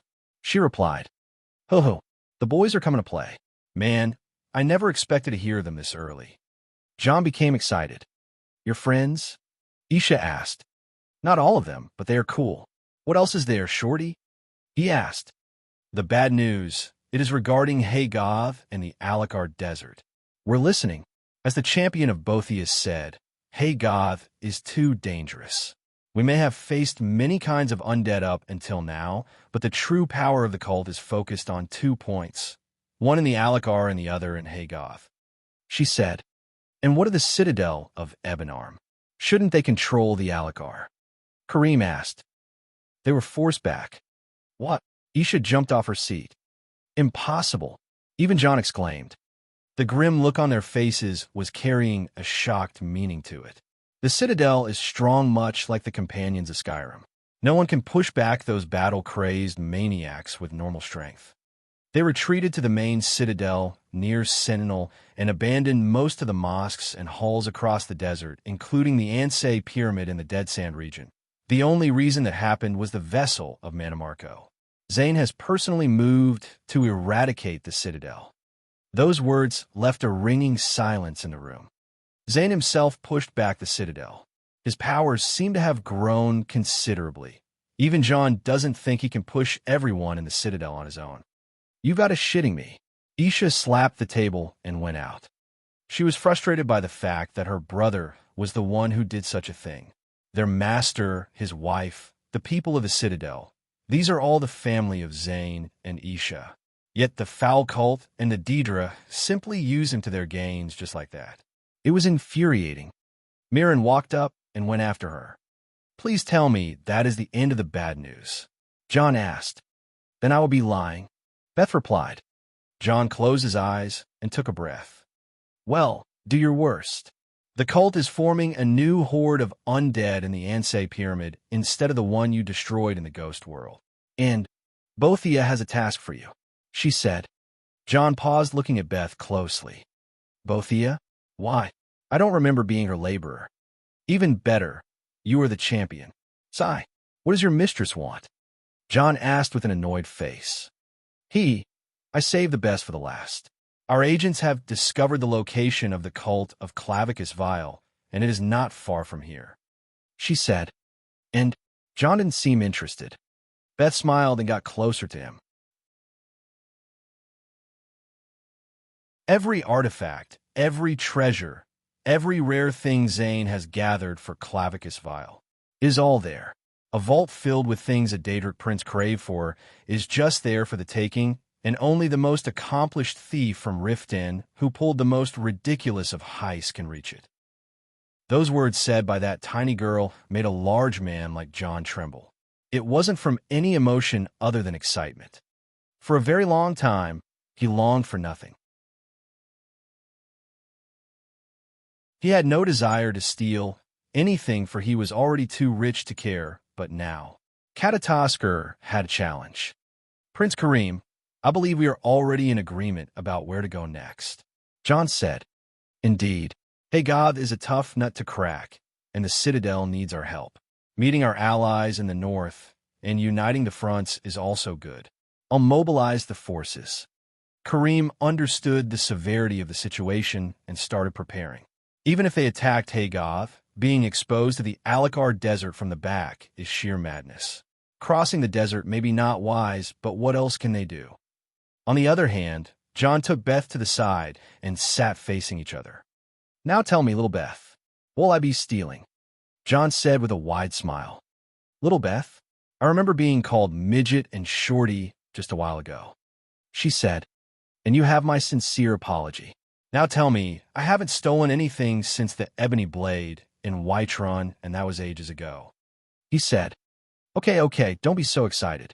It is in a place on the road to Haygoth called Shady Grove." "Shady Grove? I see. It is not far on the map." Do you have more details? No, not that you need it. Go there and look for any presence for the cult of Clavicus Vile, infiltrate, steal, and come out. Simple, right? No, no, no. I haven't stolen anything in ages. I must make it the most dramatic heist ever. What do you think? Which identity should I use? That's none of my business. Okay, I'll go there and empty the vaults. Is there any bonus quest? Or anything? No. Or maybe there is. Get any dirt of Clavicus Vile while you are at it. She said, Come on, dirt on a Daedric prince? I need a shovel to unearth the fucker. His last name is Vile, for heaven's sake. Well, how about this? He is a dog person. Fair enough. Beth was patiently keeping up with John's excitement. Okay, what is my reward? John rubbed his hands while asking. Whatever you steal is yours. She said, Come on, both of you can throw a thing or two her good OL champion. How about a blessing? She asked. You mean like that blessing of Isha that can make everything go in a swirl? No, each Daedra prince has a few dozens of those blessings lying around. You'll get a suitable one. Okay, I'm in. A blessing of both of you. That should be a good one. He looked up wondering what kind of blessing it is, but then he spotted Miranda sitting silently and reading from a book. Hey, Mara, you and your brother have a blessing of Mephala, right? What is it like? He asked. Miranda froze in her place, as if she remembered something extremely horrible. You don't want to talk about it? She said and buried her face in the book. HM, why? Is something wrong? He was just asking, but she teleported away. Okay, what was that about? John asked Beth. You know, some things are just too sensitive to talk about, especially the blessing of Mephala those twins have. Beth said, Is it that worthless? John asked. Actually, the opposite. I've never heard of a blessing that ridiculous before. If I am correct, which is always the case, that blessing can make them as strong as you once you go all out. She said, The hell, those two can do something like that. Why didn't they do it before? We could have just solved almost anything. John was taken aback. Well, you see, you know that thing you always tease Mirren about. The G. Language, girl. John flicked her forehead. A minor should say those words. She's talking about the gay scene. Well, if they use that blessing of Mephala, that thing may come true in some way. She dropped the bomb on John. Heavy breathing. John couldn't help but exclaim. After that heist, I'm going to have a few words with Mephala.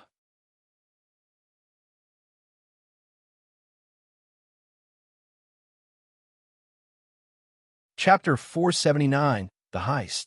Guys, I was thinking that once I finish assembling the new PC, I may start live streaming on DLive. Who would watch? Just an idea. Also, thanks for a Crazy Apes being a patron. Since this whole seventh labor against the worm cult started, the one who went through tons upon tons of emotional roller coasters was none other than Isha.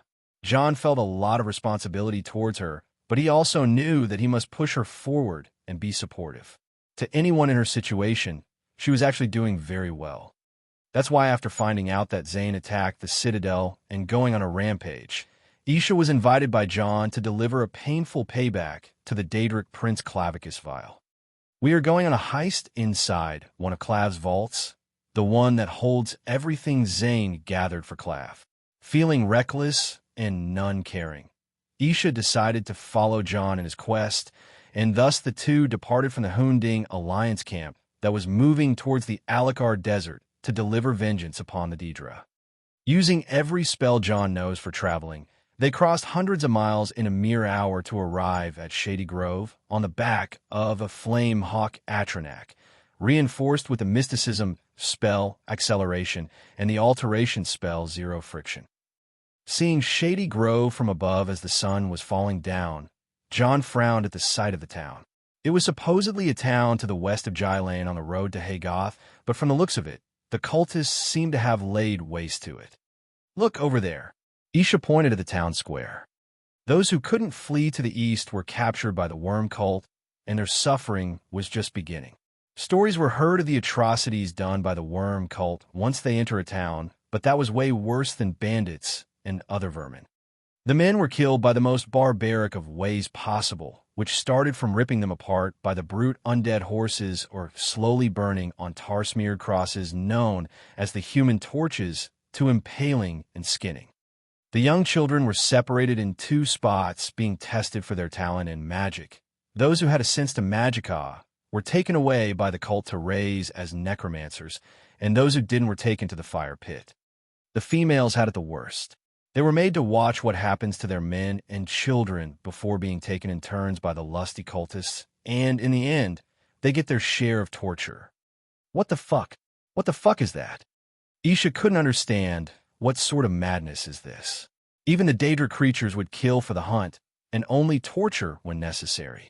However, these creatures from the same race, she are way too barbaric. That is soul-squeezing, John said with a solemn face. Isha looked at him with a face that can't even understand what he meant. What the fuck is soul-squeezing? Answering that question required John to remember some unpleasant moments he went through. Soul-squeezing is an agonizing process only the lowest among the low perform it. You know of the ritual sacrifice, when a mortal offers the soul of another mortal to a higher entity. Higher entities, such Daedric lords, or an evil chim like Manamarco require black souls, souls of the mortal races. Tortured souls carry more power as they drain every strand of their energy with an agony, so once they die, the energy outcome gets to be amplified. If a black soul gives you 5,000 magicka points, a squeeze soul can make over 8,000 magicka points up to 10,000. He said, John, people's souls, they aren't numbers. I know. For those of you who feel familiar with the term soul squeeze, is a perk in the enchanting tree in the game and what inspired me for the idea. Soul squeezing is barbaric, but John knows it very well. He performed it on one of the enemies that hurt him the most, Alaric of the Forsworn. The method was passed down from Zykel to John, and it was the deal with Molag Bal. Let's get our thing over with, John said and started preparing. Wait, Isha held him. Those people, what should we do about them? If we charged blindly, they will be used as hostages. We don't know what kind of enemy waiting for us down there, so let's play smart and slow. Whatever happens to those people, even if we cause collateral damage, just endure it, he said and passed her a bow. If decent with archery, be my eye in the sky. Cast Muffle Rune on the arrows you will use to snipe, and Fire Rune on the arrows for bombardment. I'm going down. We'll be linked. John put on greed as a mantle and morphed into a Cagiate form with lust, all while jumping off the Hawk Atronak. Once he landed, he rolled nimbly on a hidden place and stood up as Jonia, the curious ginger Cagiate. Looking left and right, he made sure he was unseen. What's my status? He asked. You are in the ruined area of the town. I see little presence and coverage from up here, so make sure to advance smoothly. Isha said. Roger. Despite sneaking, John was still in the ebony mail. Whether he liked it or not, this armor was designed for stealth purposes. It is completely silent, impossibly light, and incredibly sturdy. John could run as fast as he wants without attracting any attention. And so he did, combining greed as perfect stealth and the Shadow Stone. Walk in shadow, blessing, John was as good as a ghost. He ran as fast as he could, leaving behind no footprints, and jumped nimbly, like a Cagiate, avoiding all obstacles, blowing the dust off his parkour skill. He jumped between buildings and walls, scouting every inch and laying down magic traps. One after another, John circled the town once and twice for recon. This won't be hard, John said. John, we have company. HM? No one is around me. On the other side of the town. I wouldn't call that company, Isha. No, they are outsiders. Not cultists. I think. A bald Imperial and a Cagiate. They're infiltrating like us. Shit. Oh, what? They're monitoring the situation from above like us. That Imperial has a pet owl, and it is flying right below the Atronak. Oh, did it see you? Negative. Keep stealthy and fly higher. I don't think it can see me. Keep an eye on the guests. Wouldn't want to hurt friendlies. Understood. John didn't expect the party will have more clowns, but as a madman once said, the more the merrier. Cheese for everyone. John sent Nefertiti in the Shadow World to stalk the owl and analyze its connection with that Imperial, then returned to his action.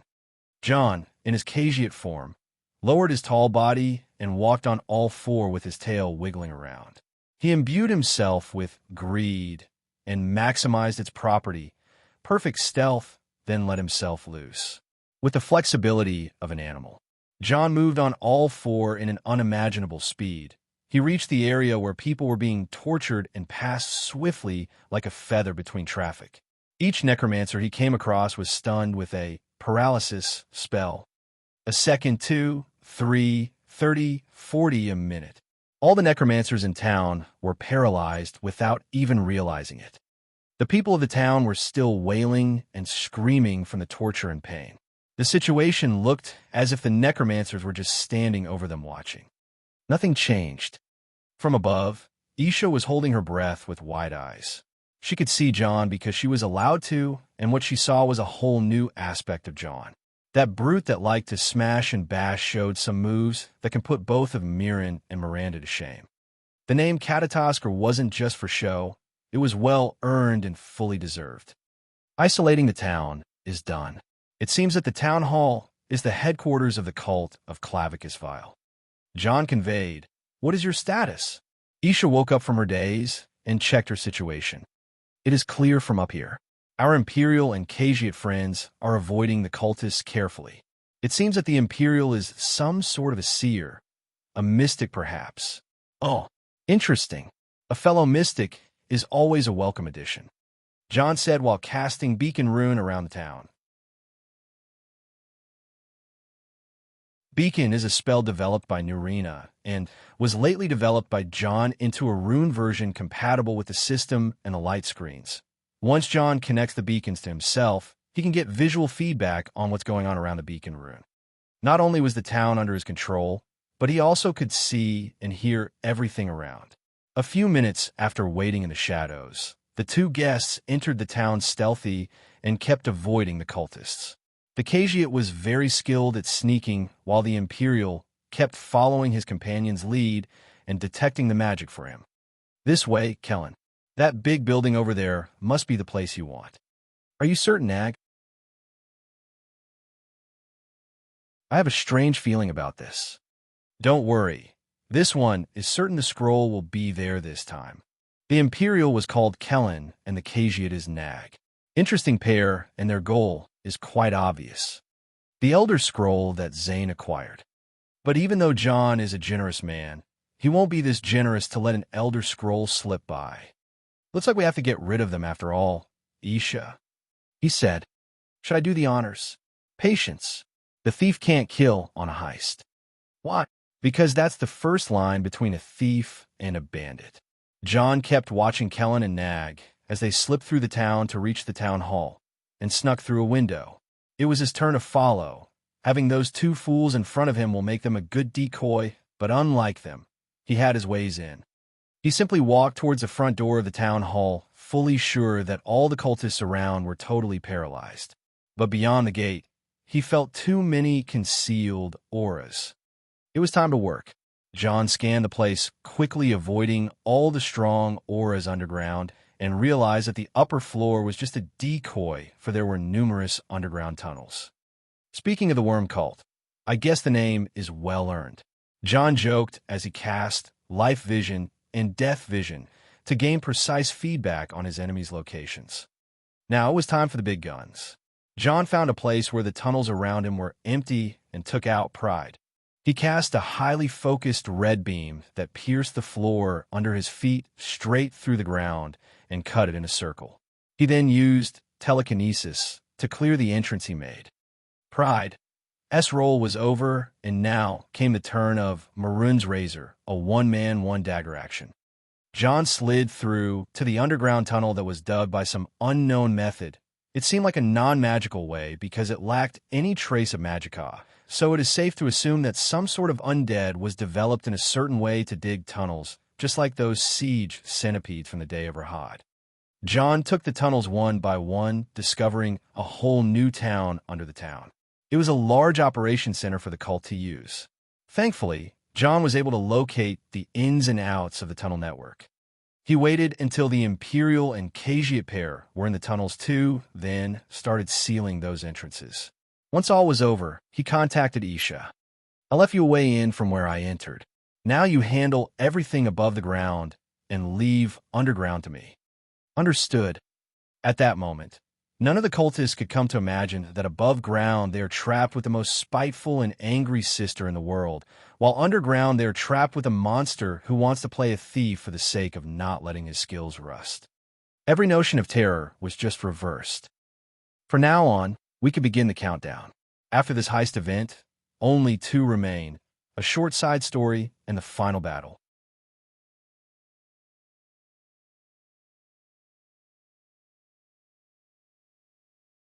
Chapter 480, Down the Lich Hole. A note at the end of the chapter. Kellen and Nag. Their appearances gave off the vibe of common travelers who were on the road for months. After all, a few in this world were capable of utilizing magical methods to travels in insane speed like a certain John Dare. Those two traveled across the continent, crossing mountains and rivers, to track an item of absolute importance to Kellen, the Mystic Imperial. During their journey, they came across all sorts of oddities. The item they are after was an Elder Scroll. None knew much about those mysterious artifacts, but a few with a certain skill that allows them to look into the Elder Scrolls without being blinded. Those, of course, are the members of the Ancestor Moth cult, the ones known as the Moth Priests. Kellen was a Moth Priest. His journey started ages ago when he left the Imperial City as a Moth Acolyte, not long after the Great War. Just like his colleagues, he was sent to investigate and retrieve any Elder Scroll from the ones that mysteriously disappeared from the Imperial Library prior to the Great War. So far, his mission was fruitful-ish. Those who acquired the Elder Scrolls won't possibly just hand them back to the Moth Priests. That's why many priests had to find alternatives, and Kellen's alternative was Nag, a professional Khajiit explorer. Throughout the years, the pair managed to retrieve some Elder Scrolls, but life took its toll on the two partners, giving them the airs of vagrants. Thus, it was hard to distinguish Kellen as a member of a very esteemed order form a bigger or distinguish Nag as a professional explorer from a thief. As of late, the two were chasing an Elder Scroll that fell in the hands of a Nord Thane almost a year ago, but once they reached a place called Winterhold in the far snow wastes of Skyrim, they were chased away by the Thane's wife, whose eyes glowed as red as the Moonmasser.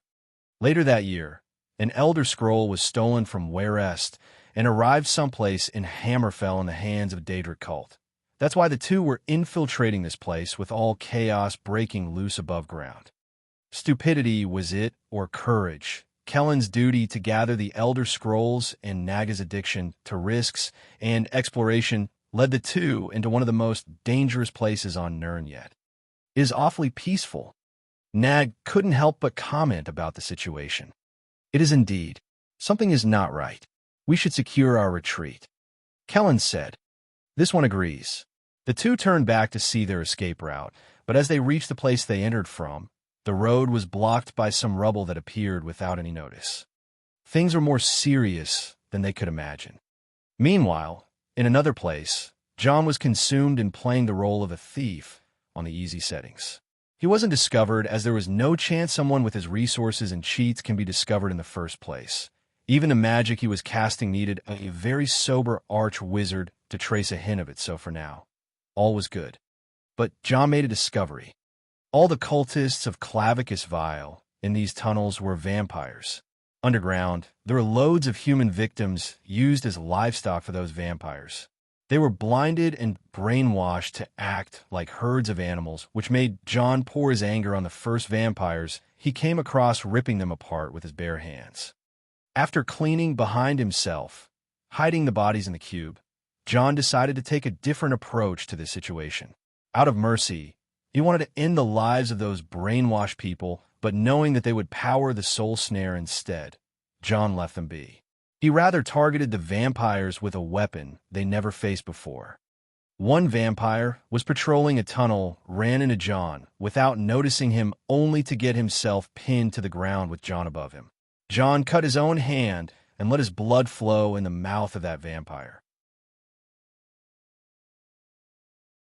The vampire smirked out of feeling the power come back to him, but in the next instant, all control was lost.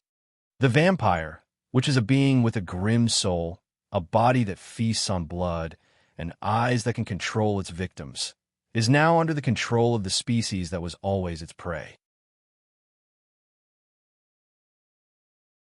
John's blood was special. It was higher than any blood, for it was refined by magicka and life energy, especially with John gaining the power of the eternal flesh that makes his body never age from the raw vigor it possesses. He then stood up, and the vampire followed him like a meek servant. John checked his blood thrall to make sure it is under his full control. How many dickheads in this den other than you? A few dozens of the Moroni clan of vampires. The worm cults stay above ground, but they guard the treasure room with us. Nice.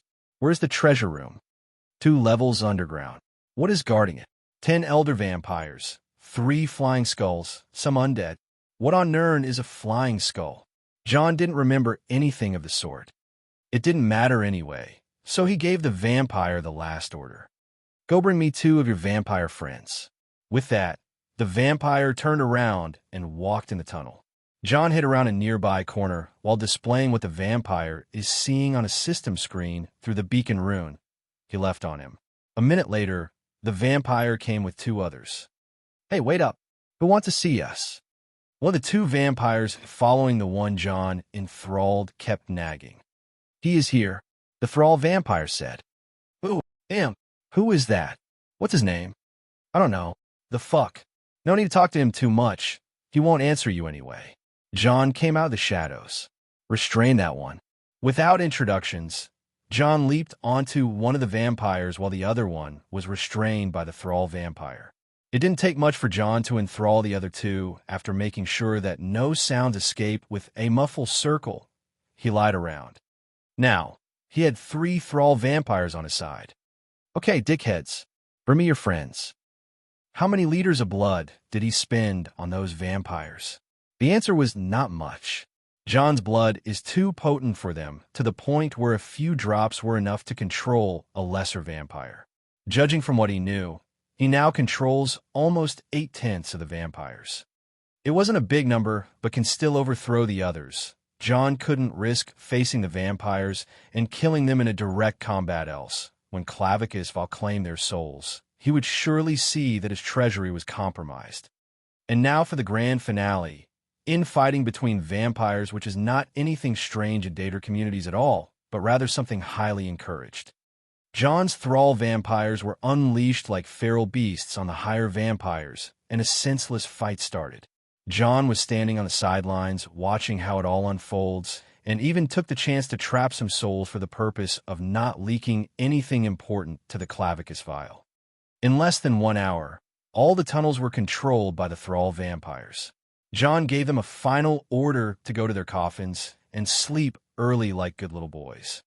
Meanwhile, the Imperial Kellen and the Khajiit Nag took notice of the situation.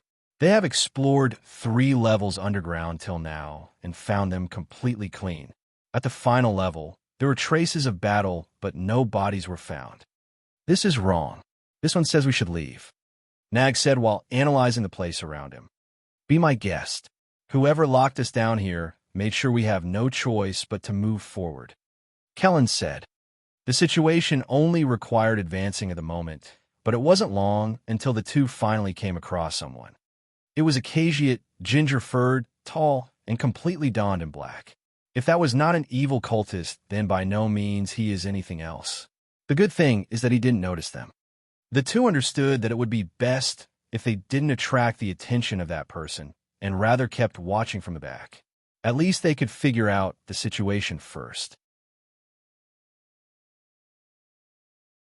On the other hand, John didn't mind some audience and advanced forward until he reached a gate.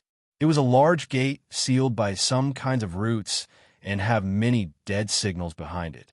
This was without a doubt the treasure room. Even if the gate needs to be opened with some sort of a password or a sophisticated ritual, John has the master key to all lockable/unlockable things on Tamriel. The key that clicks, the skeleton key. Click. Knew it. The key was hidden under greed, so no one gets to find out about it, and was hidden back at the cube once again. With that, John pushed the gate open and walked in. Well, what we have here? John walked in a room in front of him, seeing mounds upon mounds of gold just lying around. There were weapons, accessories, books, gemstones, and a whole lot of things over here and there. This treasure room would out the wealthiest of merchants to shame, no matter how he looks at it. But John had an immunity to the glamorous gems and the shining coins. Little can attract a man like him with pockets as deep as his eyes spotted the trick in the scenery right away.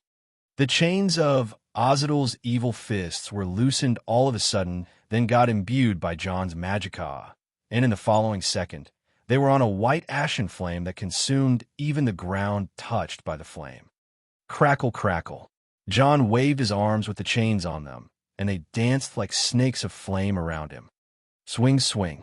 He swung them at the same time against the largest mound of gold, and they melted the coins on touch, going through the mound and burning what was beneath them. Shwa! Whatever that was, it seemed to have let out its final scream. Come out, John called. John retreated the chains and waited for the other auras to move, and so they did. 3 flying skulls came out from behind the piles of gold. Impossible. He saw through us. Can't believe it. Can't be true. It is dangerous. We need to summon our best minions. Odd as it is, 3 flying skulls were hovering in the air in front of John. Those skulls had gemstones in their eye sockets and seemed as dead as undead. How rare! John exclaimed. Of all things I come across, these are demi-liches. Demi-liches are a deteriorated form of liches, the undead that attain the highest ranking among their kind, the lichdom. Those demi-liches are liches that has fallen from grace and got their phylacteries destroyed, but survived thanks to prior preparation. Even though rare to come across, John witnessed 3 of them. Demi-liches may have fallen from grace, but they are far from powerless. A demi-lich is very resistant to most weapons and magic, and if disturbed, the skull will levitate and suck the souls from nearby living creatures. He knows. He knows. He knows. The 3 exclaimed in surprise, questioning and realization respectively. Of course I know. You fucks even feel familiar. Don't tell me you lot were the ones I fought in the ghost world. Weren't there 4 of you? You are. Don't tell me. The dragon priest. From what John said, the 3 demi-liches remembered the event that led to their demise. These were the very same liches from the ghost world John fought before. The lich Falcon and his lackeys. Let's see. The ancient lich, that's you. 2 of your 3 goons, and the last one, the one I killed with my butt. Where is it? Shit. Keep silent. Quiet. The 3 floating skulls tensed up all of a sudden and looked awkward. Could it be that killing liches with my butt is an endgame for them? John asked. Well, it's a theory worth checking. John was about to take his weapons out, but as soon as he moved, one of the demi-liches noticed his movements and opened its mouth, casting magic. The void around John distorted, and a being came forth, sending an incredibly heavy punch toward John.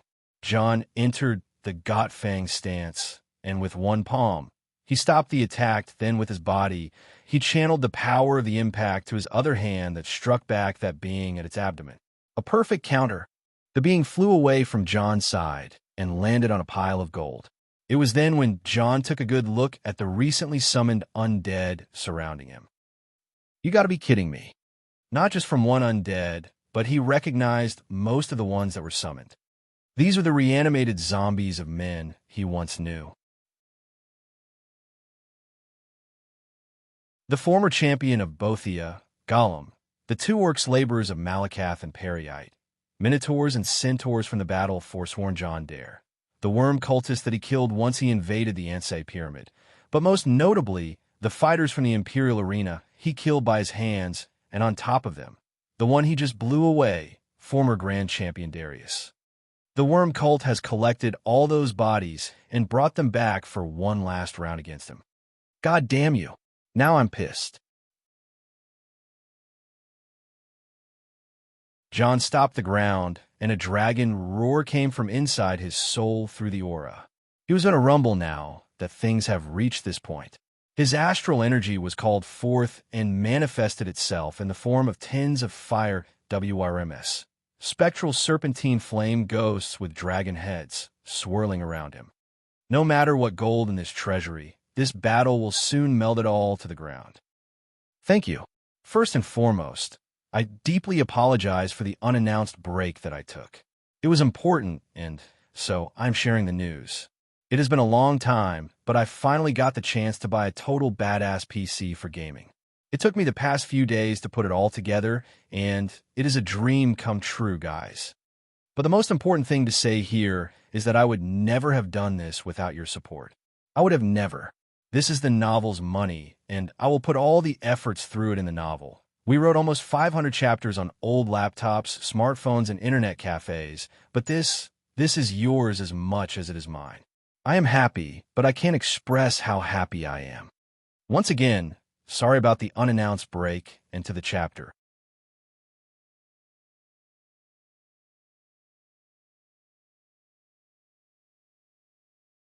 Chapter 481, The Elephant in the Room. To John, this current situation felt like someone has gone through his backyard and dug out all the skeletons he was keeping.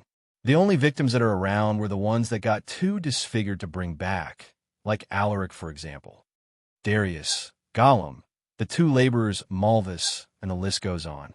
Ha ha, you should tremble in fear now, mortal. You should be scared.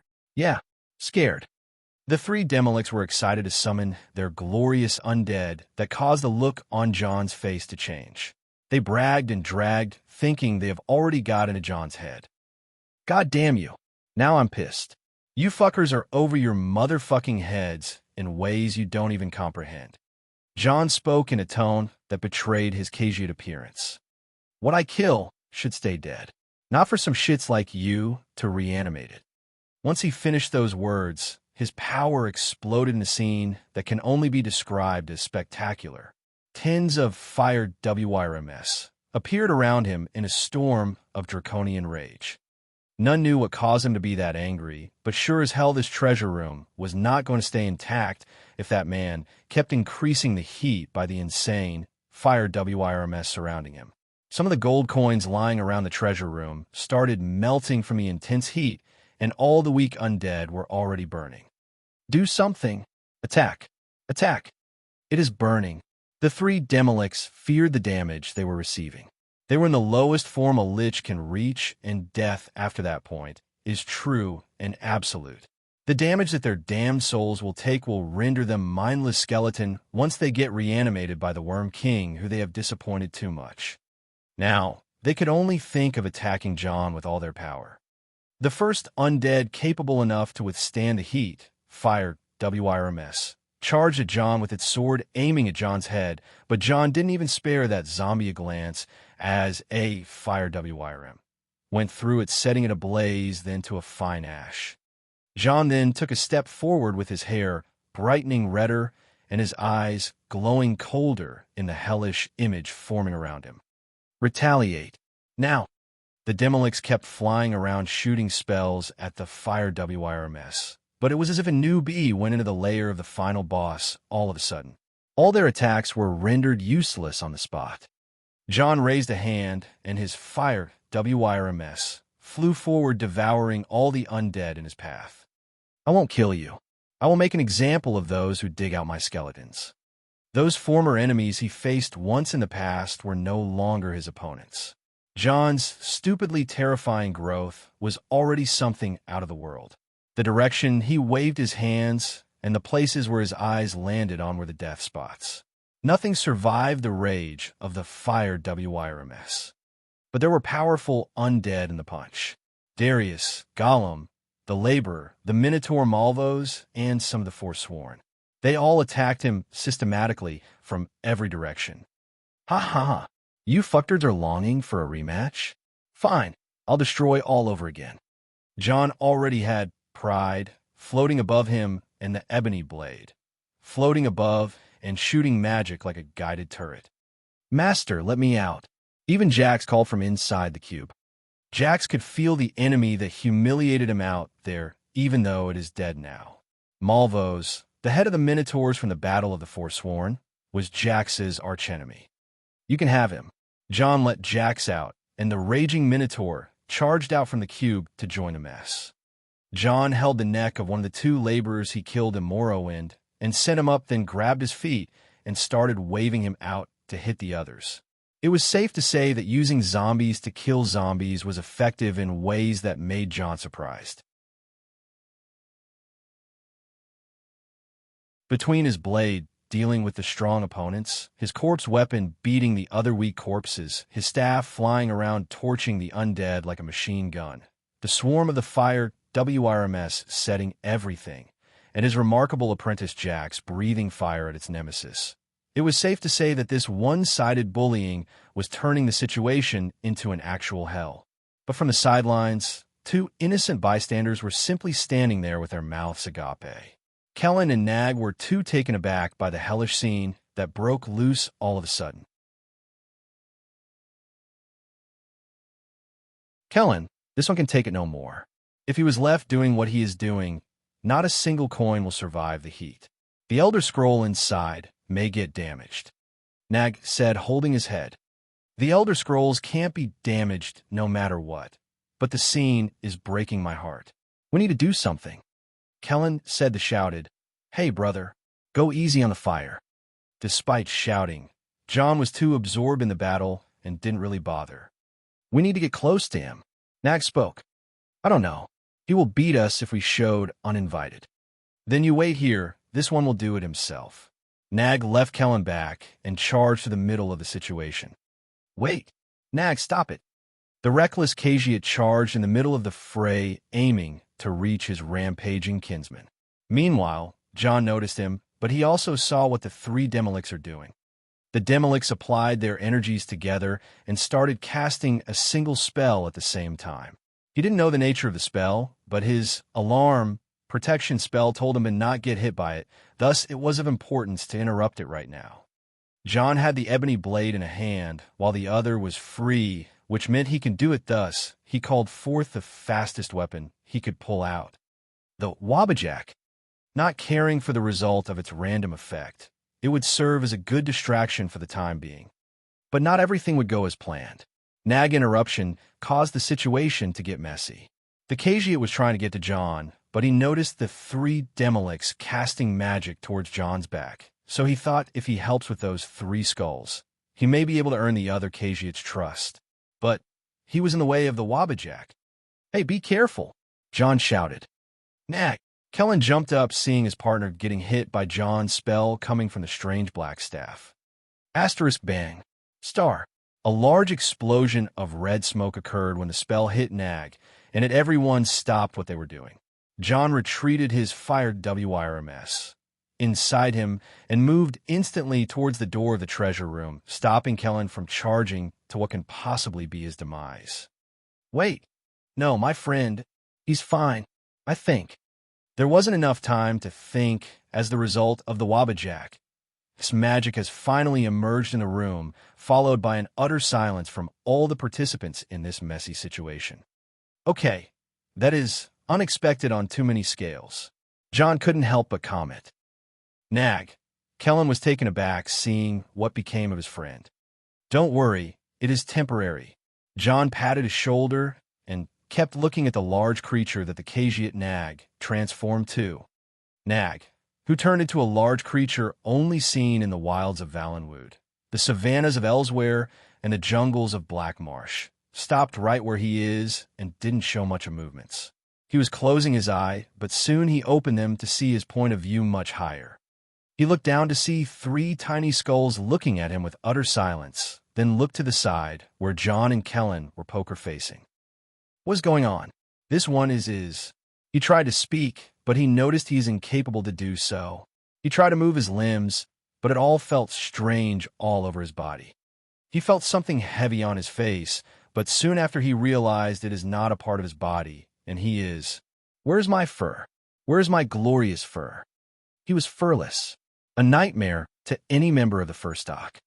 John noticed Naga's movement and understood what is happening next. In panic, cry. The large creature that was standing in the treasure room, barely fitting in, felt a panic and is about to rampage. Let's take a few steps back, John said. This one is Jonya, by the way. John conversed with Kellen while Nag kept running in the room, stomping everything in his wake. A while ago, John was genuinely pissed at the worm cult for digging up his kills, but now he settled down after Nag's interference. With Nag becoming such a ridiculously large creature, John can take it easy, for everything in this treasure room won't survive the rampage of the panicking Nag. John kept watching everything in the room get destroyed by the large creature, and Kellen was at a loss for words until it was all done. Not a single zombie was left under this large feat. Even the 3 Demolicks went into hiding, and Jax ran behind John.